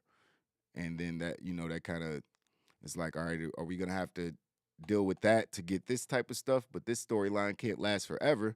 You know what I mean? So what they going to do when these guys are done with this storyline? What's going to be the next one that lasts this long, that wraps us up this strong? I mean, you need somebody special like Sami Zayn and Jey Uso. Like those dudes, without those two guys, none of this would be working. Like none of this would be working. Jey Uso is like, he might be a better actor than Roman Reigns. I don't know. It's so close. They're both so good. It's so tough. Everybody's playing their part, man. Even Solo being to not react to anything until Roman says Solo, and then he turns into some kind of savage monster. He sits there with the ice grill. It don't even be an ice grill. It's just the stone face through everything. Motherfuckers be yelling and screaming in the ring, talking shit to him. He just be sitting there. He don't move. He just be like, until he's given an order, then he's going ham. You know what I mean? So it's just like, Solo's doing great. Paul Heyman is obviously Paul Heyman. He's the glue. You know what I mean? He makes it work. Even Jimmy, you got to give Jimmy his props. Remember, Jimmy came in and Jimmy was like, man, fuck Roman Reigns, man. I don't give a fuck. Ain't nobody my tribal chief. Jimmy came in with, you know what I mean? Like, fuck all that shit. I'm on my own, man. He was trying to get Jay, you know what I mean, away from the shit. You know what I mean? He saved Jay a couple times. You know what I mean? And he only got in the bloodline because he was like, yo, you know what I mean? You either with me or Roman, like, yo, I fuck both of y'all up. Basically. He's like, yo, I'll beat his ass unless you down with the fam. You know what I mean? And then they both end up turning around and joining the bloodline, working it out. And that was kind of just like shifting from them, like, not fucking with Roman to fucking with Roman. Kind of just happened. It wasn't really it was like, man, we family. Fuck it. We just gonna do whatever you say. You know what I mean? It wasn't like no real reason given for why they finally decided to just start following Roman Reigns, because Jimmy was adamant about, like, nah, fuck him, bro. Why you torturing my brother? Like, fuck out of here with that shit. You know what I mean? You know what I mean? He had to throw in the towel, come in, hover over his brother a couple times so he stopped getting his ass whooped. So we remember that. And then Jimmy now he's full bloodline. He's all the way bloodline. You know what I mean? He's like, bruh, it's us versus everybody. You know what I mean? And Jimmy playing the slime ball who's befriending Sammy from the jump. Dude, they had their own handshake and shit. He's befriended Sammy from the jump. And he was trying to convince Jay to to fuck with Sammy. And Jay didn't trust Sammy at all. You know what I mean? Because of the Kevin Owens shit. You know what I mean? So he's like, nah, I don't trust him. And Jimmy's the one who like, nah, he good, fam. He good. And whole time, Jimmy just playing the game. You know what I mean? Because when it came down to it, he was the first one to get Sammy up out of here once he turned on Roman. The first one to do something. You know what I mean? Roman didn't have to tell him to do that. He just did it. You know what I mean? Kicked him right in the mug. So Jimmy to just play in that role, like, of course it was Jimmy that was going to do it. And now Jay's the one that's protecting Sammy and siding with Sammy. This shit, man. Man, he hit him with that super kick quicker than he learned that secret handshake. That's facts. You know what I mean? So Jimmy was on his snake shit, man, and the whole time. So it's just like 6 different elements, and everything's working, and it's all perfect. Even Paul Heyman's part, and Paul Heyman just, you know what I mean, just being the Roman Reigns fucking, I don't know if he's the puppeteer or the puppet. I can't tell, because this is why we worship you, my tribal chief. It's so ridiculously overboard how much he worships Roman Reigns that it makes Roman Reigns look like a fucking superhero. Like, it's just super villain, I guess. Like, it's just like, yo, he really is the final boss god of wrestling. You know what I mean? It's like, even Cody Rhodes just said in an interview, he's like, nobody's better than Roman. Roman Reigns is number one, like, in the world. You know what I mean? Other wrestlers acknowledge that. You know what I mean? So, you know, this shit is just perfect, man. Jimmy killed it, did everything he was supposed to do. Solo played his role perfectly. Roman is a fucking legend. Like, to see where Roman came from, getting booed out of the fucking building with The Rock standing next to him at a Royal Rumble a few years ago, to this, my nigga, this is, I mean, we got fuck you Roman chants. Felt like he was Tommaso Ciampa holding Goldie, my nigga. This is the only last person. I can't even remember another person outside of Tommaso with Goldie that got fuck you chants like that in WWE. We hear that shit in AEW all the time, especially with fucking, you know what I mean, MJF. But as far as fucking WWE, you don't hear that shit. They don't like people doing those kind of chants. They got to add revenue and shit they got to worry about. But hey, man, they letting the shit get a little more spicy. You know what I mean? They definitely letting it get a little bit more spicy. You know what I mean? When it comes to the language and how things are done. But I don't know where this goes next, guys. I have no idea. Jay tweeted or put on Instagram. I posted on the gram. He said, "I'm out, blood." I mean, he just that's all he did. He posted a picture of the blood, the bloodline or whatever, and said, "I'm out, blood." So I guess that means he's no longer part of the bloodline, which is weird. Which is gonna be it's gonna be messed up because are Jimmy and Solo gonna be the tag team champions now? They could do that. They could do that. You know what I mean? Free bird rules. They could have Jimmy and Solo defend the championships while Jay goes off on his own, maybe, because I guess Jay and Sammy still got to be friends. Like Sammy gotta he gotta know he owes Jay right now. You know what I mean? Like him and Jay, him and Jay's relationship should be the same as it was before. You know what I mean? He hit Roman with that chair. You know what I mean? Because he felt that way about him. He walked out of his own family. Sammy gonna have to appreciate that. So hopefully, I don't know, man. I feel like Jay could end up going back to the family, and we could end up getting Kevin Owens and Sami Zayn versus the Usos at WrestleMania, which would be awesome. And I feel like that's the only spot that you could give Sami that's not the world championship that people would accept, because he needs to be fighting for a championship at WrestleMania. He's been the most over wrestler all year, at least for the last 7-8 months. Like, it's the bloodline and it's Sami Zayn. Everybody else around that, the Drew McIntyres, the Brock Lesnar's, the Kevin Owens, they've all been a part of what those guys have created. It's amazing to watch. I don't know what's going to happen, but I'm excited. I'm excited to see SmackDown. I know that much. You know what I mean? I can't wait till Friday to see what Roman Reigns and the Usos and Jimmy and Jay and Sammy and Paul, I can't wait to see what they fucking do next. So this shit worked. You know what I mean? And I hope it doesn't end anytime soon. It's not going to end officially until WrestleMania. But maybe Sami Zayn will get a world title shot at Elimination Chamber. He deserves it, man. We got to give it to him. And I think I'd be remiss if we didn't talk about what this means for Cody Rhodes, who, let's be honest, ladies and gentlemen, Gruss, y'all didn't go that hard for the homie Cody last night. I didn't hear a lot of cheers. I mean, I ain't hear no boos. It was just kind of quiet. When he came out, it was kind of quiet. Like, he had to hype up the crowd. You know what I mean? Like, come on. I'm like, bro, you shouldn't be having to do that right now. I'm a little worried now. You shouldn't be having to do that. But even when he won, it was so predictable. And he came out at number 30. I ain't even harp on that, for real. How you gonna have a baby face come out and they did both of these shits wrong? You got Rhea Ripley, who's a super heel. You know what I mean? One of the slimiest heels. She just attacked a dude who's in the men's Royal Rumble earlier in the night. You got her coming out at number 1 and winning the shit, looking like the conquering hero after an hour and a minute and some seconds. Her and Liv Morgan breaking the record until for the women's match. But yeah, it's like, what the fuck? That's not a baby. That's not a heel thing. The heel should come out like in the middle or at the end. The 30 spot. I mean, it could be a baby face if it's a returning baby face, but you can't Rey Mysterio this shit. You know what I mean? Just keep fucking up the number 30. That's supposed to be like a reserve spot. I'm cool with Nia Jax being number 30. You know what I mean? Because she returning. She ain't been around for a while. Everybody hates her. Everybody don't hate her. She's pretty loved backstage, I think. At least from social media posts, everybody loves her backstage. But, fans are indifferent about her or just don't like her a lot of the time. So, she comes out at number 30. It works. You know what I mean? She comes in, does her heel thing. She's super heel. So, of course, she comes out, it makes sense.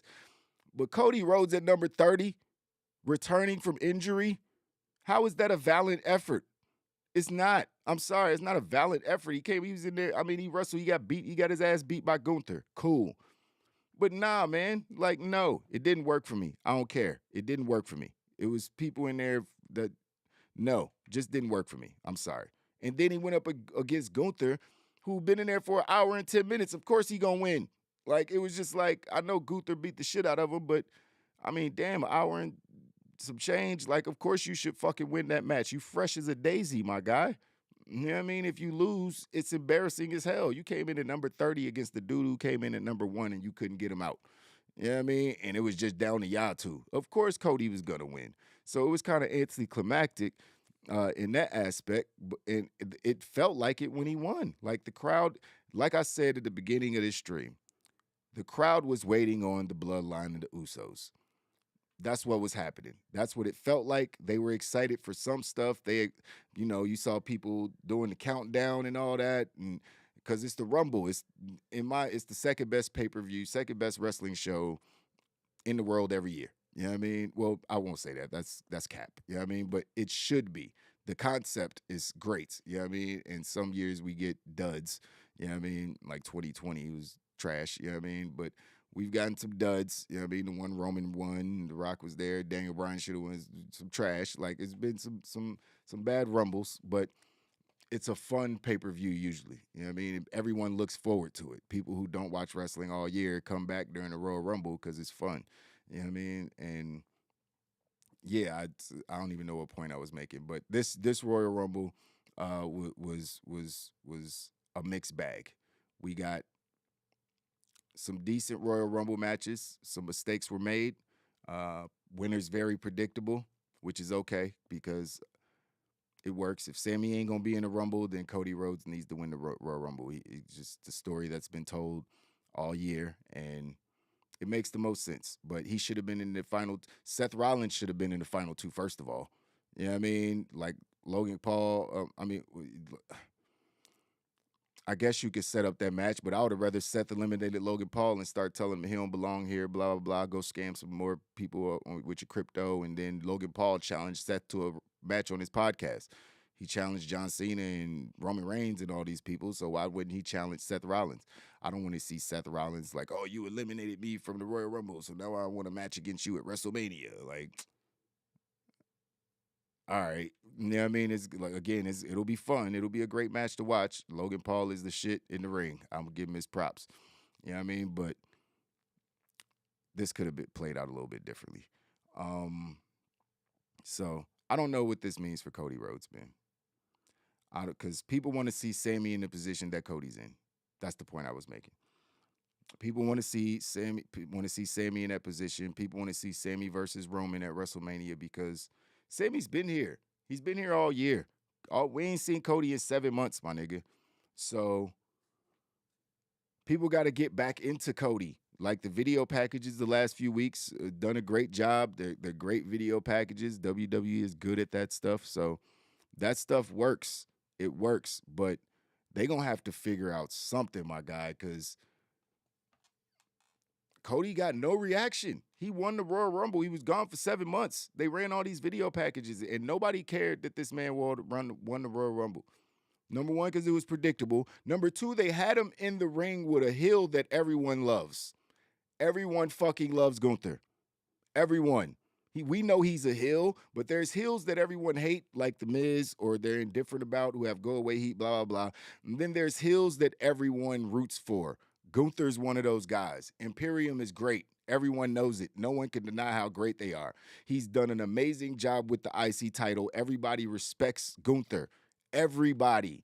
You know what I mean? So putting Cody Rhodes in the match, like at that point, people probably like, I know I was like, shit, I wouldn't mind seeing Gunther versus Roman Reigns. That would actually, shit, that makes more sense now the way the match played out. So Gunther's going to win, right? You know what I mean? He's like, nope. Cody made a valiant effort eliminating the number one guy who was in there for an hour and a half and, after coming in at number 30 and not wrestling for 7 months and being fresh as a daisy. Like, come on, man. You know what I mean? It's like, it didn't make no sense. Gunther definitely became a made man last night. The stare off with Brock Lesnar helped. You know what I mean? Hopefully he doesn't have the Keith Lee curse and get fired next week. You know what I mean? Because it's like, what the fuck did they do that for?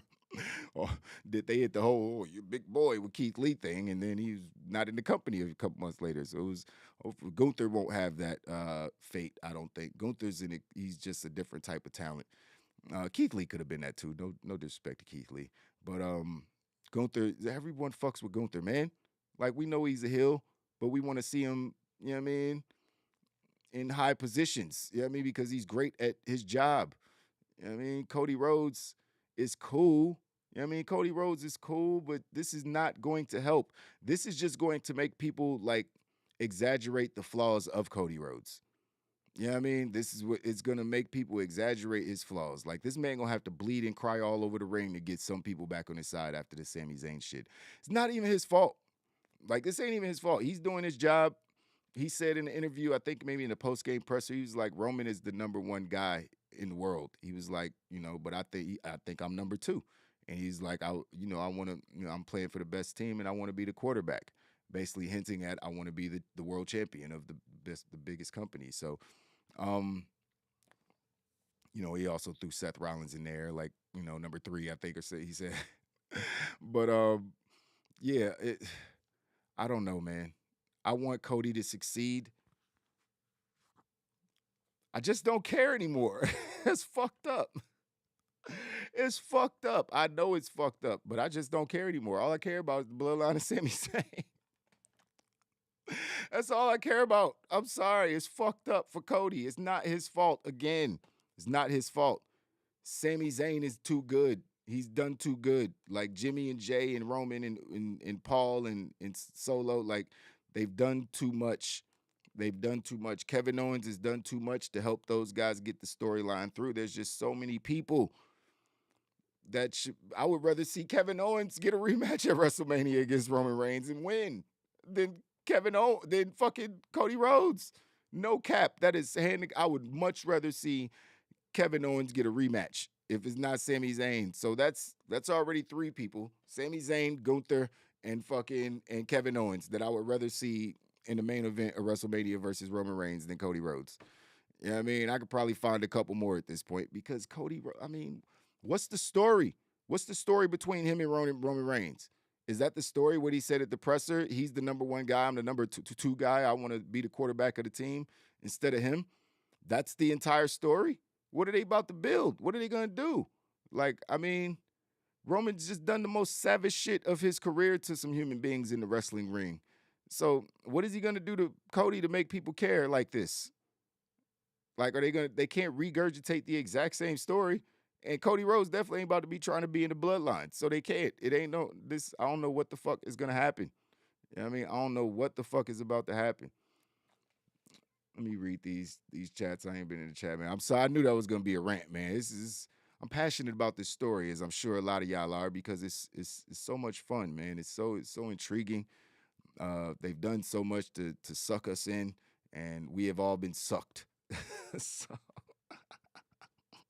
don't clip that. But yeah, so it is, man, it was good. It's good, man. I'm enjoying all of this shit. Amos did well. Amos is in it. I gave Amos his props when you weren't here. I was like, Gruss isn't here to hear it, but Amos did his thing.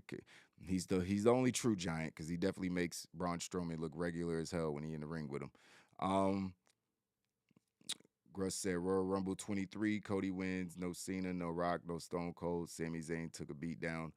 I'm good on those. I'm good on those old people not being. I don't need Cena, The Rock, or Stone Cold in my Royal Rumble. You know what I mean? They're not gonna win. Well, actually, they could all win. They could all potentially win, but I don't want to see them win. That's not. Nah, names like that you could just bring back and give them big matches because of their name, and it'll be justified because of their name. If they could still put on a good match, they don't need to beat all of your top talents in a Royal Rumble and then go away immediately afterwards. Like I'm good on that. So, Ladle, the same thing that happened to Cody and AEW is gonna happen. That's exactly what it feels like. Cody fatigue, and he wasn't even here to make it happen. It was just because people it's gonna be the same thing that happened to him, same thing that happened to Roman during the Daniel Bryan shit. It's gonna be the same. It's the same thing, or Batista, excuse me, Batista and Roman shit. But it's gonna be the same thing. People want somebody else, man. If the people want somebody else, you're doing this shit to entertain the people. Don't go against the grain because you just like Sammy said, you're gonna be stuck in the position.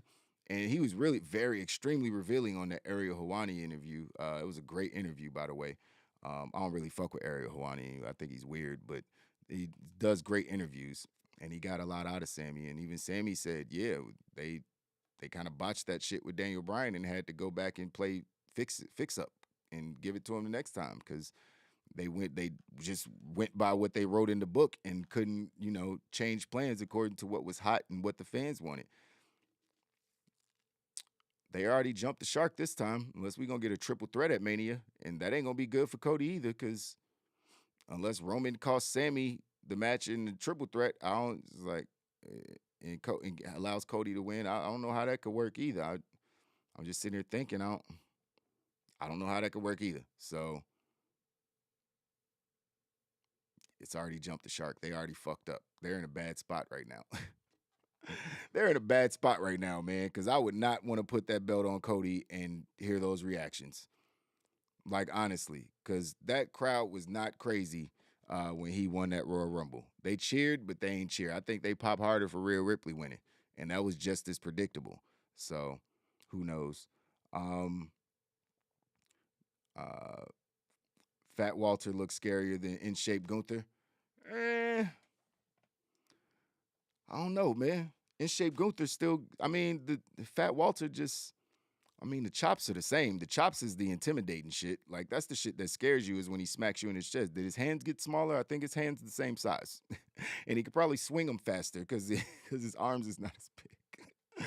I don't know. Gunther still look intimidating. He might not, he's standing next to Brock Lesnar, who's just beef. You know what I mean? He's like, he doesn't look as intimidating. You know what I mean? Because he's slim now, basically. He's a tall, slim dude. But he still looks pretty fucking intimidating. I wouldn't walk up on him in a dark alley or in a lit alley, for that matter. But not without a strap. But Cody is gonna Cody don't have no problem crying. He can cry on demand too. Yeah, he gonna have to. He gonna have to do a lot of crying, a lot of bleeding. He gonna have to bring his brother over, and they gonna have to redo their match that they had in AEW and just bleed all over the ring, get some sympathy. People might side with his brother then because his brother about to retire after this shit. He in a tough spot, man. He in a tough spot. I don't know what Cody about to do. Cody Rhodes in a tough spot. WWE in a tough spot. They did it to themselves. I don't know where this is going. I'm excited to watch it, though. That's all I fucking know. I just want to see what happens next with Sami Zayn in the bloodline. I honestly don't care what happens with Cody Rhodes. How do we get here? How do we get here? I legitimately don't care about Cody Rhodes. Not even a little bit. I want 2 hours on SmackDown of interactions between Sami Zayn, Kevin Owens, Roman Reigns, and the Bloodline, and that's all I want. I want everything to be just like, remember the NWO? Every storyline was involved the NWO. I want 5 different feuds, all with Bloodline members and other baby faces. That's all I want. I want. We could have Jay and Sammy going up against fucking the Usos. We could have fucking, I don't know, fucking Solo going up against somebody. Yeah, I don't know. Roman have a new contender. I just want 5 bloodline feuds on SmackDown. I don't need nothing else. I don't need no women's matches. I don't need no other men on the show. That's it. Just call it Bloodline Fridays, man. I'm good with that. You know what I mean? Until Roman retires. So it feel like Roman should just retire after this storyline is done because I don't know how shit gets better at this point. I feel like he should just leave. He should be like, all right, guys, it's not going to get any better than this. We might... Him and the Usos be like, hey, we just gonna go to Hollywood. Fuck this shit. We can't do much more than what we just did. It's the greatest shit anybody's ever seen in wrestling. So yeah, The Rock makes more sense than Cody Rhodes versus Roman. It does. The Rock is another person I would rather see. I'd rather see The Rock come back on Monday Night or SmackDown this week and then demand a championship versus Roman outside of before Cody Rhodes. You know what I mean? At least make it a triple threat. You know what I mean? The Rock, Cody Rhodes, and Roman. I know that's not really fair to Cody. But do I really care what's really fair to Cody? He's wrestled in this company for 3-4 months. Like, I can't bring myself to care. You got to earn it, bruh. You got to earn it. You know what I mean? In 3 matches, winning 3 matches against Seth Rollins. If the Royal Rumble was 6 months ago, and you know what I mean, then all right. But nigga, you've been gone for 6-7 months, bruh. Sami Zayn's the hottest thing in professional wrestling. There's no way that the hottest babyface in professional wrestling shouldn't be headlining WrestleMania. Makes 0 sense. When was the last time that happened? I mean, outside of Daniel Bryan. You know what I mean? CM Punk. Okay, it's happened a few times because WWE going WWE. You know what I mean? It's what they do. They bury their top baby faces, especially if they're not giants. You know what I mean? Or they don't have the look. And none of those guys, CM Punk, Daniel Bryan, Sami Zayn, none of them have the look of the top guy. You know what I mean? As far as the look that WWE is going for. But they're top guys. You know what I mean? All of them, obviously. So I don't know, man. I don't know. What's up, Tribe Nation? Thanks for stopping through, man. Appreciate you coming in here. Wild Nation, you know what it is. Cody is basing his story of who is the best wrestling family, aka who fam has been wrestling longer. Doesn't work. Doesn't work for me. People know 3 roads: Dustin, Dusty, and Cody. Those are only 3 roads that I know. The bloodline, the Anoa'i family is deep, to say the least. I mean, there was 2 women that they're related to on the show last night too. Like Tamina and Nia Jax are also a part of the blood. Like they have a very large. It's not. It would be over. The bloodline wins. Can we just? They also made The Rock. The Rock comes from the bloodline. It's over. It's not a discussion. That's not who's the better wrestling family. Nigga, it's them. It's not you. It's them. You know what I mean? It's like shit. It's not even close. You know what I mean? Then you had Rocky Johnson, you know what I mean, who, you know what I mean, married into that part of the family. Like, it's not close. It's not close. What are we doing here? That's a terrible way to try to, my family's a better wrestling family than yours. Okay, it's 30 of us who are mostly successful, and it's 3 of y'all. And one of y'all was Goldust and Stardust. So what are we doing here? At least our colorful, goofy gimmick was part of our fucking heritage and shit. Yeah, I mean, we've had face paint on. What the fuck were you, a cosmic superhero? What were you, a gay bucket of paint? I don't know what's happening here. Yeah, I don't. This is not. This is not fair. It's not a fair fight. So I hope that's not what he going on. That's not a fair fight. It's not close. The Anoa'i family is by far the greatest wrestling family in wrestling history. I mean, it's not close. So Cody Rhodes gonna have to turn heel after WrestleMania. Yeah, if he's getting booed and everybody's booing him and all that shit, then. But he's not as good as a heel, man. And he wants to be the quarterback. He wants to be the babyface quarterback that gets to smile and do the commercials and the movies and all that stuff. He wants to be that guy. The Miz gets to do that stuff, and the Miz is a slimeball heel that everybody hates. So it's possible that he could be a heel and do that stuff, but I think he wants to be a babyface, man. I think that's just what he wants to do. I'm mad because they gave Nia Naomi's spot in the they didn't give, I mean, Tamina should have been the first person they put in Bloodline just because she needs it. She needed something to do. You know what I mean? She could have been the Rhea Ripley. You know how Rhea Ripley's using Judgment Day. She's not wrestling no matches. Like, I could barely even remember when she wrestled a match against one. I know it's happened over the last few months, but mostly she just runs interference for the guys on her squad. Tamina could have been great at that. You know what I mean? And she's actually intimidating like a Rhea or a Chyna or something like that. She got that scary look.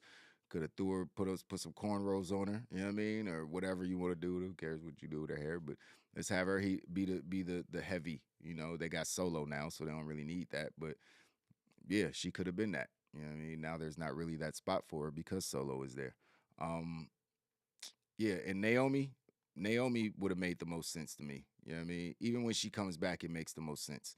If they try to rebuild the bloodline, Jimmy's like, yo, Jay left. You want to take his spot? You know what I mean? So, you know, I don't know. Like, I forgot to mention earlier that I felt bad for Naomi after that Mountain Dew match because they definitely just stole her gimmick. Like, there's no way she could have returned last night. There's absolutely zero way Naomi could have made a return last night unless she changed her entire gimmick. You know what I mean? Her gimmick worked for her. I didn't mind the glow stuff. The glow stuff was cool. You know what I mean? It looked cool. She had a dope entrance. You know what I mean? Her theme song is cheesy, but it works. You know what I mean? For what she's doing. I'm amazing. Catchy, you know what I mean? People know it when it hits. Naomi was fine. She wasn't doing nothing wrong. They just were booking her bad. You know what I mean? At the end of the day, I mean, she was a champion when she left. So, yeah, they just ripped her whole gimmick off. So there's no way she could have returned last night. So That's why I didn't pick her to even be in the Rumble or show up at the show. Physics picked her to be in the Rumble and be in the Final Four, be in the Final Two, and get eliminated by Rhea. But I kind of, like I told y'all earlier in the show, if you were here, I kind of knew what the Mountain Dew Code Red match was going to look like. It was going to be dark with a bunch of neon lights, especially when we heard the speculation. I was like, oh, it's going to look like a bottle of Mountain Dew, basically. And that's exactly what it looked like. It looked like a nightclub rave. You know what I mean? A lot of mushrooms and cocaine in the building. Look what it looked like. You know what I mean? That's when the lights went out. That's when everybody started lighting their J's and doing their drugs and shit. Now, watching a match like that on mushrooms might be fun as hell. You know what I mean? I ain't gonna lie. You know what I mean? Mushrooms illegal here, by the way, in Maryland or in D.C., Virginia, and Maryland. So, yay. Yay for mushrooms. I can't do them shits, man. It's too much. Yeah, I don't know what they're going to do with Naomi or Bray Wyatt for that matter, because that shit was trash. And I'm sure he hears it. He hears it because he came back. His first promo back was about how much he listens and how much he appreciates the love we gave him. I hope he hears how much we hate the shit that he's doing right now and how he needs to get to the fucking point. Bray Wyatt, get to the fucking point, bro. What am I watching? Who is Uncle Howdy? What is Uncle Howdy? Why is Uncle Howdy?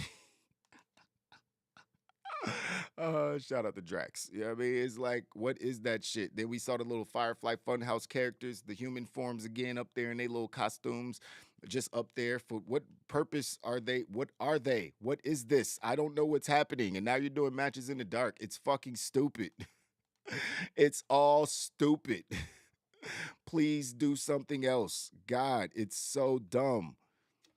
Oh, I like that idea, Gruss. Gruss, you be coming up with the fire ideas, Gruss. Let's just go ahead and put that out there right now. You know what I mean? Gruss be coming up. I'm pretty sure he's working for the company. You know what I mean? That's actually a great idea. But see, I don't know, man, because is Bray Wyatt going to be a heel? He's a babyface. He's listed as a babyface internally at WWE. LA Knight's supposed to be the heel. People are doing his catchphrase. Let me talk to you. Yeah. You know what I mean? That shit is dope. Everybody loves it. You know what I mean? It's great. You know what I mean? His swag is great. Everybody loves fucking LA Knight now.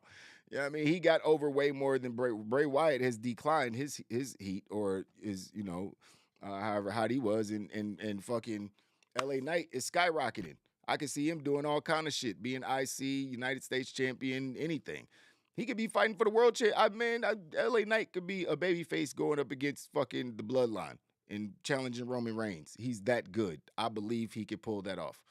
You know what I mean? Even though he's probably much better as a heel, but I don't know. I think his gimmick could work as a babyface too. LA Knight's great. Like, he's gotten himself over in the last 2 months working with Bray Wyatt. Bray Wyatt, not so much. Bray Wyatt is just confusing us, and LA Knight is basically our proxy. Like, what the fuck am I looking at? Am I supposed to be scared of a dude dressed up in some weird costume? Call him an incel that likes to play with puppets. I was like, oh God, he's burying him right now. Because that's what it feels like. Everything he says, it's like everything LA Knight says just feels like truth. You know what I mean? Which is what makes him great. But I think Bray Wyatt targeting Cody Rhodes could be a good thing if Bray Wyatt's gonna go full heel mode. You know what I mean? He's gonna have all the Fireflies Funhouse guys come out and attack Cody, and he's gonna be getting booed. He can, like, that'll all work, but he gonna have to do some dastardly shit to get the heat that Roman Reigns got right now, because that's a heel. What Roman Reigns is right now, that's a heel. What Tommaso Ciampa was in NXT with Goldie, that's a heel. Like, we haven't really seen Miz is just goofy, and Miz just gets go away heat. Like, bro, we just tired of you. Just go. Like, can you get injured and just leave for 9 months? Like, we don't need to see you for a while. I don't want him to get hurt. That was a joke, but you know what I mean? Especially when someone doesn't get hurt like the Miz, because they wrestle so fucking safe and boring that they never get injured or hurt themselves. Because they take no risk, and it's just like they always got to be in our face. It's just a double whammy with people like the Miz, even though they're good at their jobs. I don't know what's up with Bray Wyatt, man. I don't think anybody could get the heat that Sami and Roman have right now. You know what I mean? You have to do some dastardly things. The way Ciampa turned on Johnny Gargano, like, and broke up DIY, that's gonna get you heat, because people loved them so much. They were a fan favorite, a crowd favorite, even before they blew up, because, it looks like a makeshift tag team, when first starting out. I wasn't really into DIY when they, first came to NXT. And, then their relationship grew on me. You know what I mean? And then when I saw the turn, I was invested 1,000%, just like with this shit. It was like, what the hell is gonna happen? You knew you were gonna get some banging ass matches out of that shit. You know what I mean? And the story and the acting and all that shit was gonna be great. Johnny Gargano and Tommaso Ciampa killed that feud. And this has been the best thing since this is way better than that. That was long-term booking as well. That shit lasted over the course of a lot of months. But this is just some next level mental manipulation, gaslighting. Everybody, even this shit being fake, everybody gonna have to call BetterHelp. And I'm not being sponsored. Why am I shouting them people out on my? Give me a sponsorship and I'll shout. Everybody gonna need some therapy after this fucking. This is like when you go through some shit in real life, or you do go through some shit at work, or people who like work in funeral homes and shit. Like you doing your job, but your job just affects you mentally so much that you actually got to go to therapy to talk yourself through some stuff. Like, am I crazy? Should I even be doing this? This is putting a lot on me, right? I would feel like they all gonna have to do some therapy separately and together. We're gonna have to have some family group therapy. We're gonna have to go therapy separately. This shit is crazy. What do you think about Roman and Jet Part 3? Who is Jet? Who am I missing? Who is Jet? Laylo was a ton of LA Knight fans in San Antonio. You heard the catch? Yeah. They was showing, everybody was hitting the yeah. Even I had to do a little Instagram video doing the yeah, because that shit is, I mean, it's cool, man. It's fucking cool. Oh, you say, Jay. Roman J, listen, 6. There you go. You just added another person to the list that I'd rather see fight Roman Reigns at WrestleMania. And he deserves it because he never got his WrestleMania match. And again, he has been the MVP of the last 3 years. Jey Uso. Let me make it clear. Before Sami Zayn got hot, you know what I mean? It was Sami Uso. Who made Roman Reigns the dastardly heel that he became? Jey Uso. Jey Uso's the fucking MVP. You know what I mean? Who made Jimmy, you know what I mean, join the bloodline because he wouldn't stop standing up to his cousin? Jey Uso. Jey Uso's the fucking MVP. You know what I mean? Who was standing back there in the background like a pit bull, just ready to snap on Sami Zayn every fucking first chance he got, and then turned into this lovable person, you know what I mean, guy who, you know what I mean, got doing the fucking secret handshake with him now. And, bruh, it's main event Jey Uso. He deserves the main event of WrestleMania. I know he's a tag team wrestler, but this don't apply right now. The shit I was saying about the New Day and Street Profits, that shit don't apply with Jey. He had a singles run. You know what I mean? He had a good singles run. He fought the world champion and got crushed. Or he made Roman who he is. You know what I mean? He literally made Roman. There's nobody else Roman could have faced in the beginning of his heel turn title run that would have done what that story couldn't have been told with nobody else except Jimmy. You know what I mean? But Jimmy was out, you know what I mean, messing up. You know what I mean? So it was Jey. You know what I mean? He's like kept his nose clean, not getting behind the wheel, not drinking, like he handling his business. It was Jey. Jey is the glue. Like he's the piece. None of this would be happening. The Sami Zayn shit wouldn't be as cool or entertaining if it wasn't for Jey. He's the one. He is the one. The shit he did last night just added 6 more layers to all this shit. He's the one that keeps the shit going. You know what I mean? Him not liking Sammy just made the shit continue to. Sammy already been out the bloodline. You know what I mean? Or he would have never even got in close to the blood. Like it's. I can't even express how much I'm enjoying this shit. I hope that I have. This is the greatest thing I've ever watched in professional. I've been watching wrestling since I was 5 years old. That is over 35 years. 37 to be exact. I'm 42. It's the greatest shit I've ever seen. I saw Dusty Rhodes and Ric Flair, and I saw everything with the NWO, and I saw Hogan versus Rock, and I saw Stone Cold's whole career, even from WCW. I saw it all.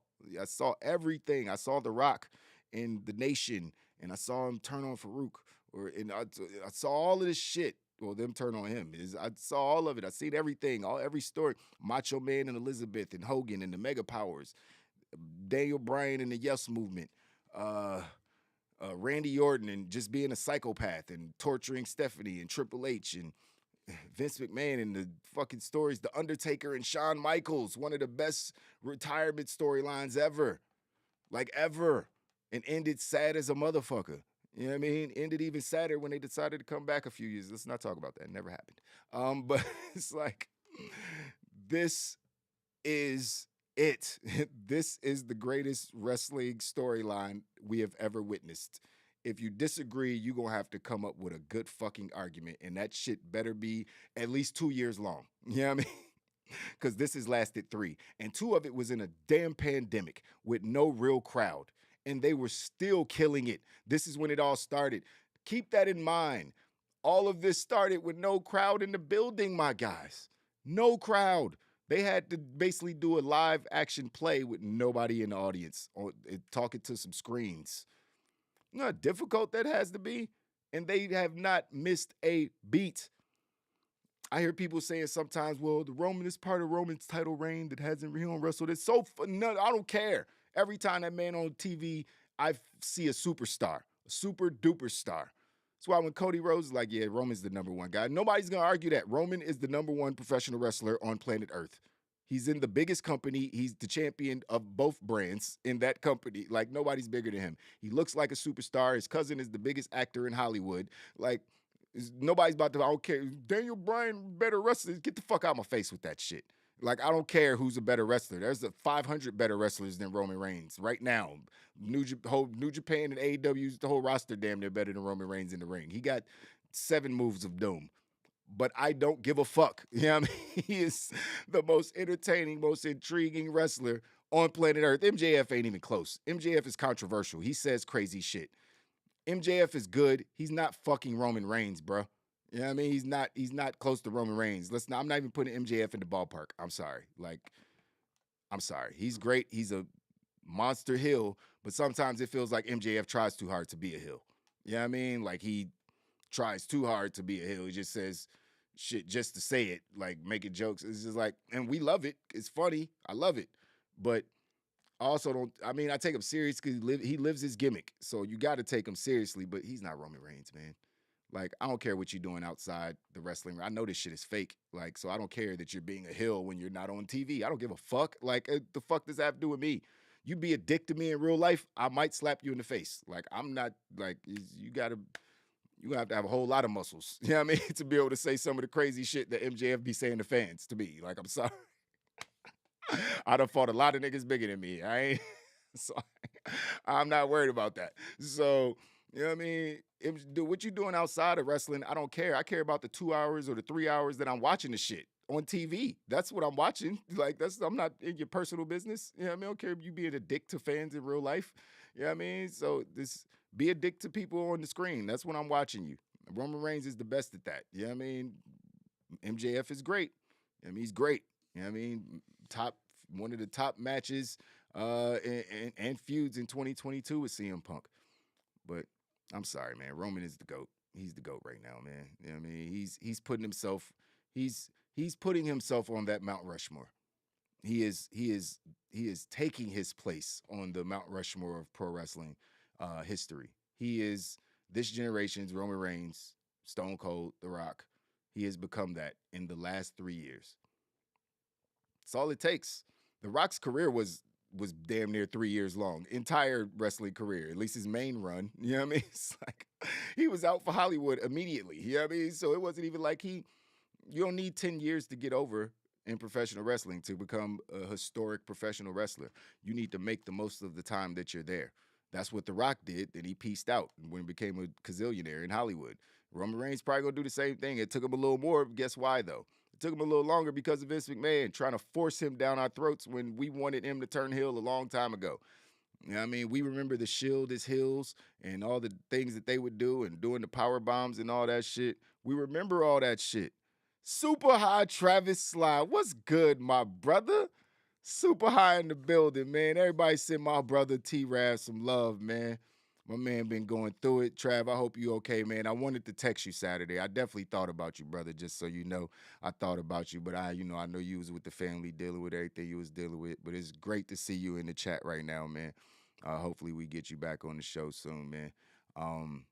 Trav said he ready to go hard, you know what I mean, when he get back. So Take as much time as you need, my guy, with the fam, and the show your seat will be nice and warm when you get here, brother. So yeah, man. This shit was crazy, man. This shit was crazy. I don't even know what to say. We've been here for 2 hours. I knew this show was gonna go long, man. I knew this show was gonna go long because there were so many things I needed to rant about. Like, first of all, I could talk about this bloodline story forever. Yeah, I mean, bet. That's a bet, Trav. I could talk about this bloodline story forever because there's so many layers. You don't know what's gonna happen next. Yeah, I mean, you just don't know what's gonna happen next. But also that LA Knight and fucking Bray Wyatt is really Bray Wyatt. Bray Wyatt, that shit sucked, man. It sucked. It sucked. I did not need Bianca Belair and Alexa Bliss on this show. That was a waste of 10 minutes, 3 minutes for the entrances, 7 minutes for the match. Didn't need it.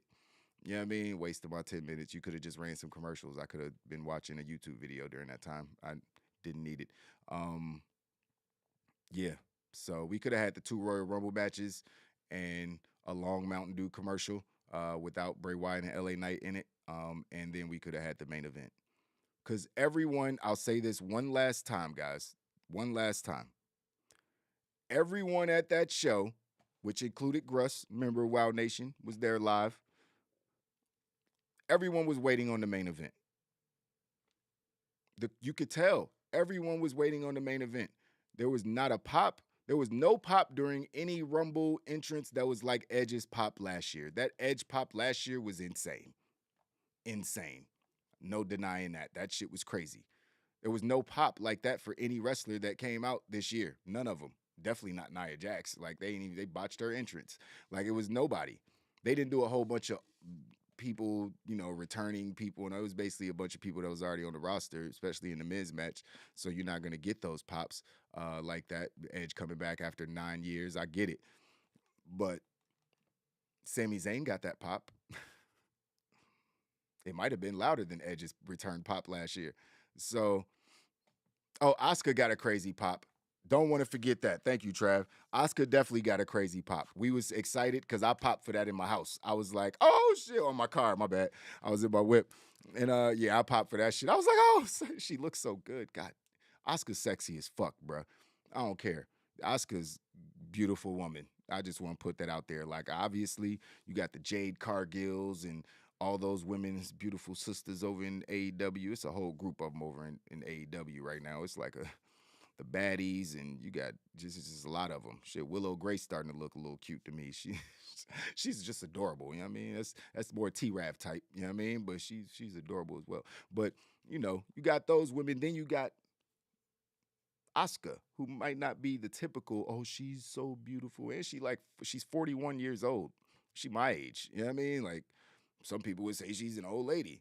She's one of the best wrestlers on planet Earth, man or woman, still, right now. You know what I mean? One of the most entertaining, one of the best in-ring performers at 41 years old, 41-year-old graphic designer. You know what I mean? Which I am also. And I can't wrestle like Asuka, so. You know what I mean? It's like, shit, man. Shit. Yeah, man, we got to, man. Everybody love everything, man. You know what I mean? I like the model things. You know what I mean? I like mine a little Jade Cargill-esque. You know what I mean? It's kind of my vibe. You know what I mean? Shit, more little Sasha Banks. You know what I mean? It's more my vibe. You know what I mean? But you like them thick. Hey, man. I respect it, man. Everybody need love, man. Shit, but yeah, it's I don't know, man. Asuka's amazing. I hope please don't let that be a one-off thing. Like, I really hope the whole Kana gimmick isn't like, oh, we're going to do it this week and then we're going to go back to the regular. No. Same mask. We can change back, though, the entrance theme song. Because why do we do that again? Somebody? Anybody? Anybody want to? Do you know? Do you know why they changed the? No? Okay. All right. So no one knows why they changed Asuka's theme song. She literally had one of the best fucking theme songs in professional wrestling. She literally has one of the best theme songs in dun dun dun dun dun dun. Like, who don't know that song? You know that soon as it hit. I couldn't even tell who was coming out at first when they played that song. I was like, what the fuck is this? And then I kind of heard remnants of it, and I was like, is that? And then they show, I was like, oh, it's Asuka, but what the fuck is this song? What the fuck is this? I love the mask, the robe, everything's all fire. I love all this shit. She looks amazing. You know what I mean? I ain't know I assume this could be the time. She been teasing the Kana gimmick. I think we actually mentioned on the predictions that she could come out as Kana. We did. Because this has been she been hinting at it. But to actually see it, you know what I mean, and watch the crowd react to it, and people not even know. I can't really believe that everybody in that crowd knew who the fuck Kana was. Like, let's be honest. Like, is everybody reading the dirt sheets or reading the blogs or going back? You know what I mean? Maybe all these people, they're wrestling fans, maybe they follow her on Instagram or Twitter and they saw her post and they went and did some research. But that pop she got was like she had done this gimmick in WWE before. You know what I mean? And has been gone for a year or some shit. But now she just, she been gone for a few weeks and came back, after a few social media teases. So I was more pissed about Gargano's music. Yeah, his music sucked, but I'm not... he ain't done shit, man. He ain't done shit but, like, feud with The Miz and be buddies with Dexter Lumis. He ain't done shit. I'm sorry. Where's Dexter Lumis? Is he hurt? I don't think so. Where is he? Like, are they getting ready to put the way back together as a heel team again? Johnny was a great heel in NXT. I think Johnny was a great heel. I don't think we need the old bubbly Johnny wrestling character. I know he's a dad and everything. Candice LeRae could be a heel too. I just want those guys to go back to being the way. Put Austin Theory back with them. Give them all somebody to do. Everybody got crew now anyway. You know what I mean? Austin Theory could be the de facto leader now. You know what I mean? They could do it like that where he's the leader of the crew now since he's the champion or whatever. But they need to do something with that. I don't really care about it. I mean, even though Gargano should have kept his theme song. Like, what's the name of that song? Wild Heart. Something, I don't fucking know the name of the song, but it was a popular song. Everybody loved it. It matched his theme, especially with him. It sounded like a fucking superhero song. He's always coming out in superhero gear. It just fit him. Rebel Heart. There, I knew it was a heart in the title. But yeah, why change that? Why change Asuka's music when it's so fucking good? All your songs suck. Like, half of the songs I heard at the Rumble last night sound like the same shit. It sound like the exact same 5 fucking notes on everybody's theme song. You know what I mean? Even some of the people who have good theme songs who've been around, none of the music stood out. Bobby Lashley's theme song stands out like shit because all that bass and the rumble and the drums. You know what I mean? His shit stands out, but then his shit starting to sound like Amo shit a little bit with the African drums and shit. And both of them got dope theme songs, but they sound similar. You know what I mean? It's like Seth Rollins, Sami Zayn, you got a bunch of people with chants in they shit now with the and it's all like little different variations, but it's like Becky Lynch, they all got that shit in their song. You know what I mean? So people can chant along, sing along with their shit. It's like all these songs fucking sound the same, bruh. You know what I mean? LA Knight, does he still got the same, don't change his theme. But the problem is, LA Knight shit sound like Matt Riddle shit. Do I need to keep going?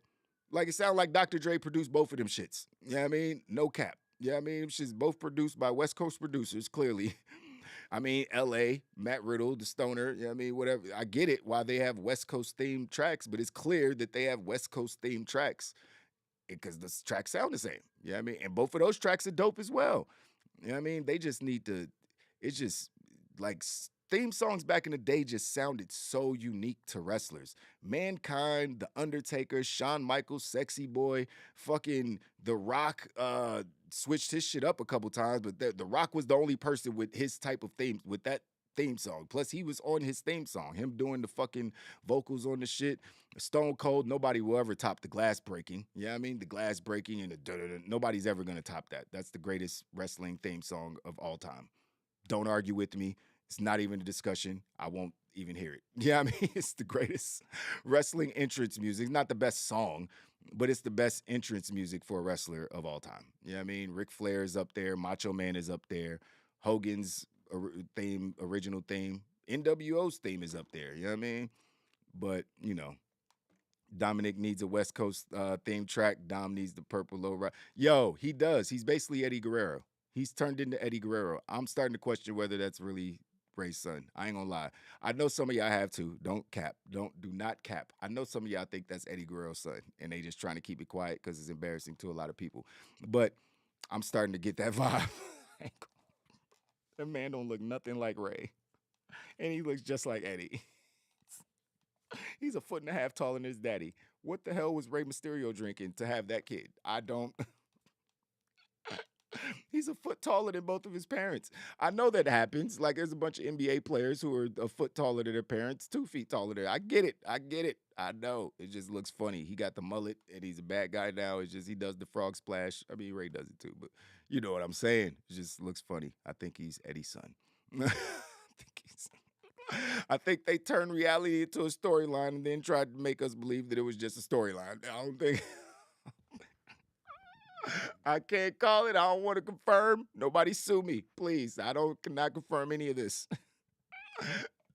But R.I.P. to Dominic Mysterio's daddy, his real daddy. We just go out there. Get that man a low rider. Let him start lying, cheating, and stealing. He doing it anyway. I mean, shit. It would be so fucked up if he came out and said, "Yo, Eddie's my real dad anyway." Yo, what if he did that? Yo, what if he did that? Yo, I know why you've been a deadbeat this whole time. You don't even really love me because Eddie's my dad anyway. Yeah, I found out. I found out Eddie and Angie had an affair. No, don't do it. It's too much. Too close to home for some people, I'm sure. We don't need to see that. NWO themes is one of the, NWO is definitely up there. LWO, dummy. Yo, that would be fire. That would actually be fire if he brought back the LWO, but he can't do that. Judgment Day is too hot right now. Judgment Day's the shit. I can't French. Just think about what Judgment Day was. They used to be trash.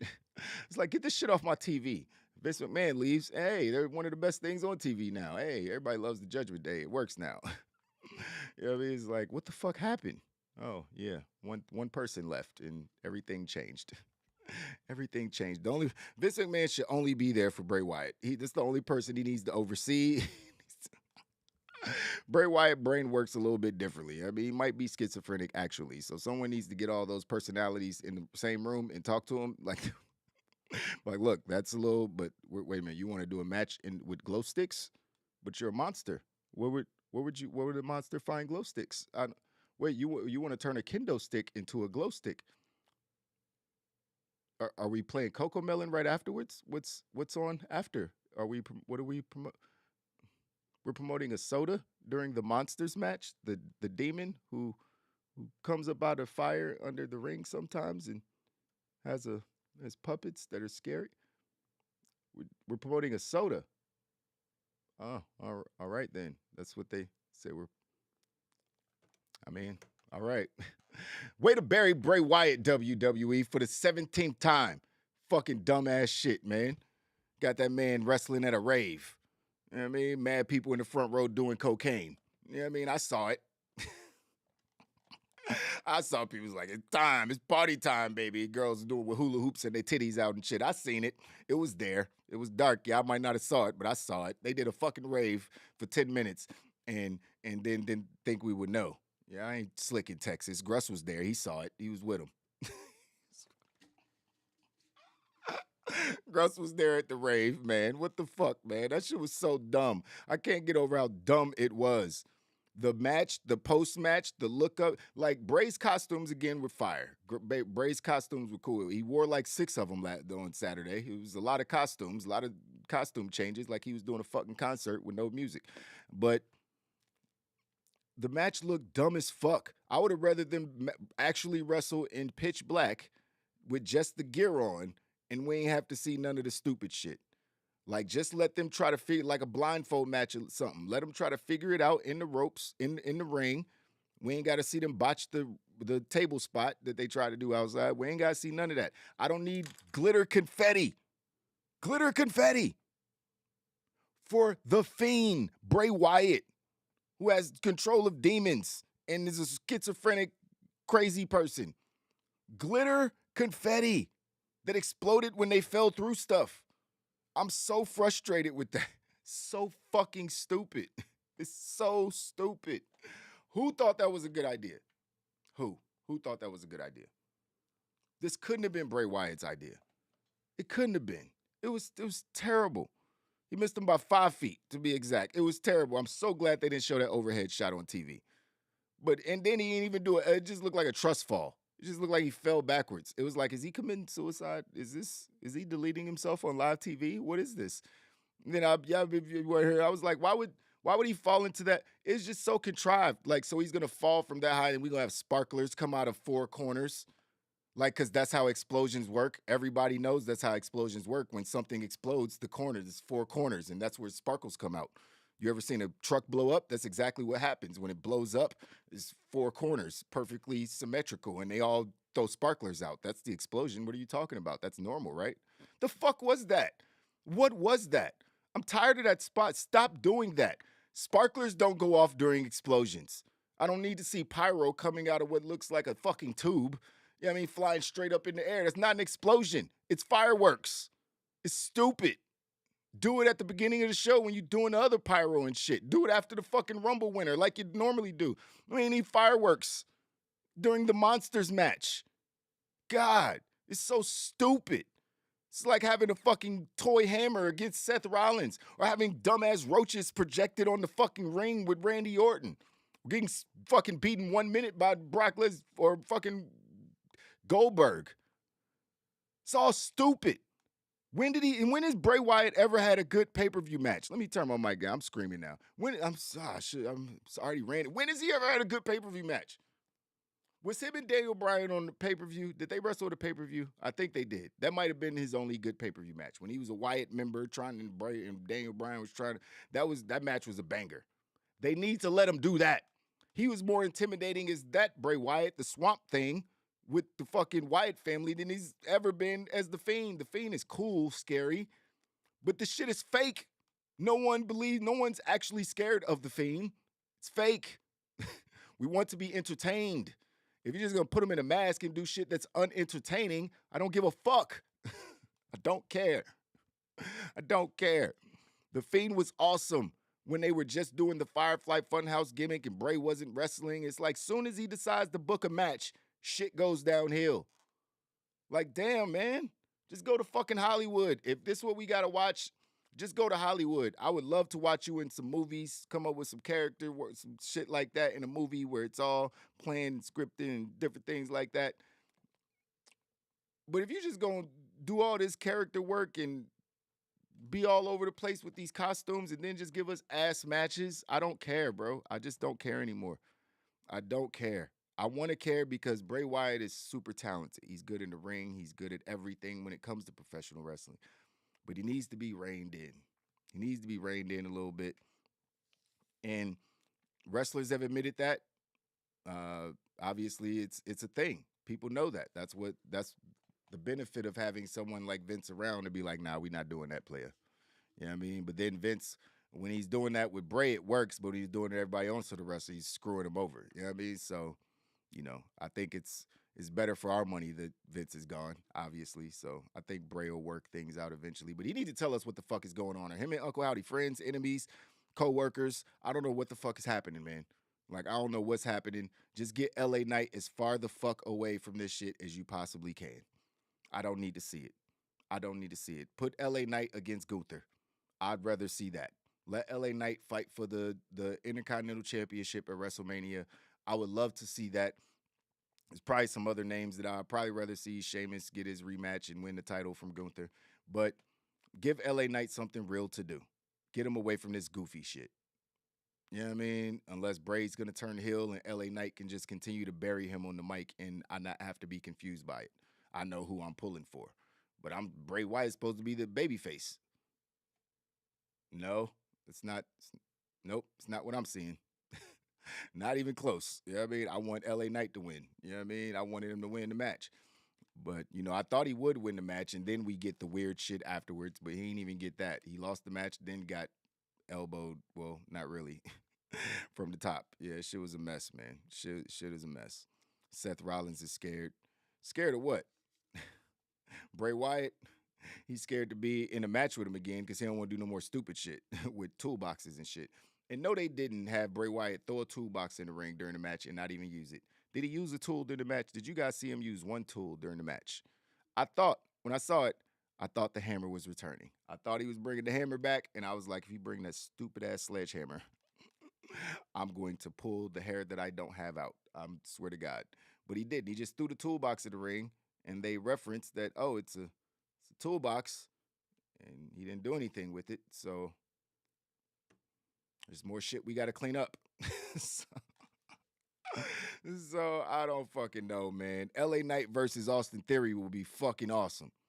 But he would bury Austin Theory. Man, maybe Austin Theory is good enough to be on the mic with. But Austin Theory's not bad on the mic, but LA Knight's on another level, man.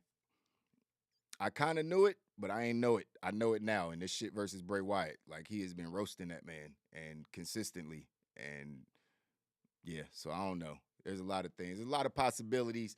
I'm ready for Monday Night Raw tonight. I'm sure we'll get to see Nia Jax hurt somebody. Please be safe, women's roster. Please, please. I'm praying for all of y'all. I don't want to see nobody get injured at that woman's hand. She just feels like when she came out there, I legitimately was worried. When she got in the ring, it wasn't like I'm excited to see Nia. I was indifferent to her showing up. I kind of expected her to show up. You know what I mean? Nah, I can't say that. I figured she could. There was a chance that she could show up. I'll just say that. But when she showed up, I was just like, whatever. And they botched her entrance, so I was really like, oh, there's no countdown, there's no pop. It's just like, oh, there's Nia Jax standing on the fucking ramp. But when she got the closer she got to the ring, I was legitimately worried. I was like, she about to hurt somebody, man. I don't want to see this. I'm not trying. Like, I was just legitimate fear for the women in the match. I'm not even lying. I promise you to God, I legitimately had a wave of emotion come over. Like, man, she about to hurt somebody, man. She about to hurt somebody I like too. I'm about to be mad. But thankfully, we got out unscathed, barely. Every move she does looks like it's about to injure somebody. So thankfully, we got her out unscathed with Nia Jax being in the Rumble. Unfortunately, she's back on the roster and they're selling her merch. I don't know who that's for. I don't know who she's back for. We got Piper Niven. We got Raquel Rodriguez or Gonzalez. We got Rhea Ripley. We got powerhouses. We have them. You know what I mean? It's like, unless you go give me Nia Jax versus Piper Niven, which would be kind of awesome. You know what I mean? I ain't gonna lie. I want to see them big bitches go up against each other. That would be kind of dope. But unless you go give me some shit like that, like I don't need to see. Nia being in the ring with small girls is just so dangerous. Like it just feels so dangerous. She's clumsy and not safe. And I'm sure she's a sweetheart outside the ring. Looks like people like her backstage. She has a lot of friends in the company. So I'm pulling for her as long as she doesn't hurt anybody. You know what I mean? Beautiful girl. She's entertaining. I'll give her that. She was one of the most entertaining things about the women's Rumble match. She went in there and did her job very well and didn't hurt anybody, which is the most important thing. But I think that's it for me, guys. I think, me and Fizz will cover all the news tomorrow. I think I seen Trav say he'll be back Thursday, so we'll be back with those Dynamite reviews, man. I've missed being able to do those with the homie Super High.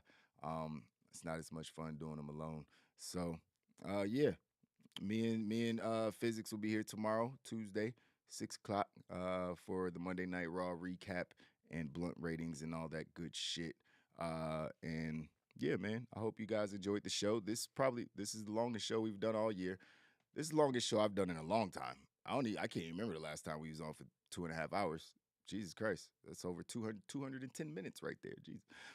But I appreciate you guys being here, rocking with us.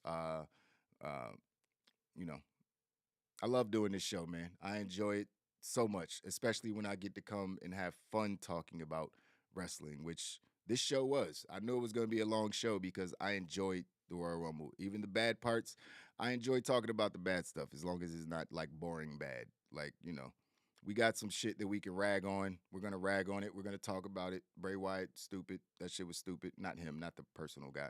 He's a cool guy. Seems like a really nice guy. But shit is dumb what he's doing right now. We got to call it out. We got to say what it is. It started off cool with the QR codes and all that shit, but then it just became too wonky and too spooky and just weird. So now it's dumb. It's jumped the shark. He got to fix it immediately. It's WrestleMania season. Got to come up with something before then. So, talking about pay-per-views like this is always a blast, man. I think we got Elimination Chamber coming up in 3-4 weeks, or I don't know the exact date. I think maybe it's 4 or 5 weeks. But then there's another pay-per-view. I think there is an AEW pay-per-view in March. Am I mistaken? Y'all know when the AEW pay-per-view. So we got some big shows before we get to WrestleMania. This is the best time of the year for wrestling, man. So I'm gonna enjoy this shit. You know, my job is back doing well, so I'm feeling a little bit better about things as far as my job and what I do, my outside career here. So hopefully I'm able to arrange my schedule to where we can be super consistent like we used to be, being here every Tuesday, Thursday, and Saturday, or Monday, Tuesday, and Thursday, like we usually try to do. And yeah, man, it'd be awesome if we can get right back to that. But I appreciate you guys being in here, Wild Nation. Some of y'all been in here for the whole 2.5 hours or 2 hours plus, an hour plus. I mean, hanging out with your boy, and I am extremely grateful. Revolution in March, that's what's happening. Yeah, I think there's a Ring of Honor pay-per-view happening soon too. If I'm not mistaken, I could be wrong about that. They just had one. But yeah, man, we miss you too, T-Rav. We'll see you on Thursday, man. Gruss, KGM, everybody that was in here, man. We had some new faces in here as well, or some old new faces. Tribe Nation's been in here before. Shout out to the homie Tribe Nation. Yeah, man, Will Wilkerson stopped in a little bit earlier, man. But I appreciate all you guys coming in and hanging out with us, man. Send your friends. Tell everybody we're one of the dopest pro wrestling. Actually, we are the dopest, if you know what I mean. It's Wrestling on Weed, baby. I see y'all on the next one. Holla at your boy. Deuces.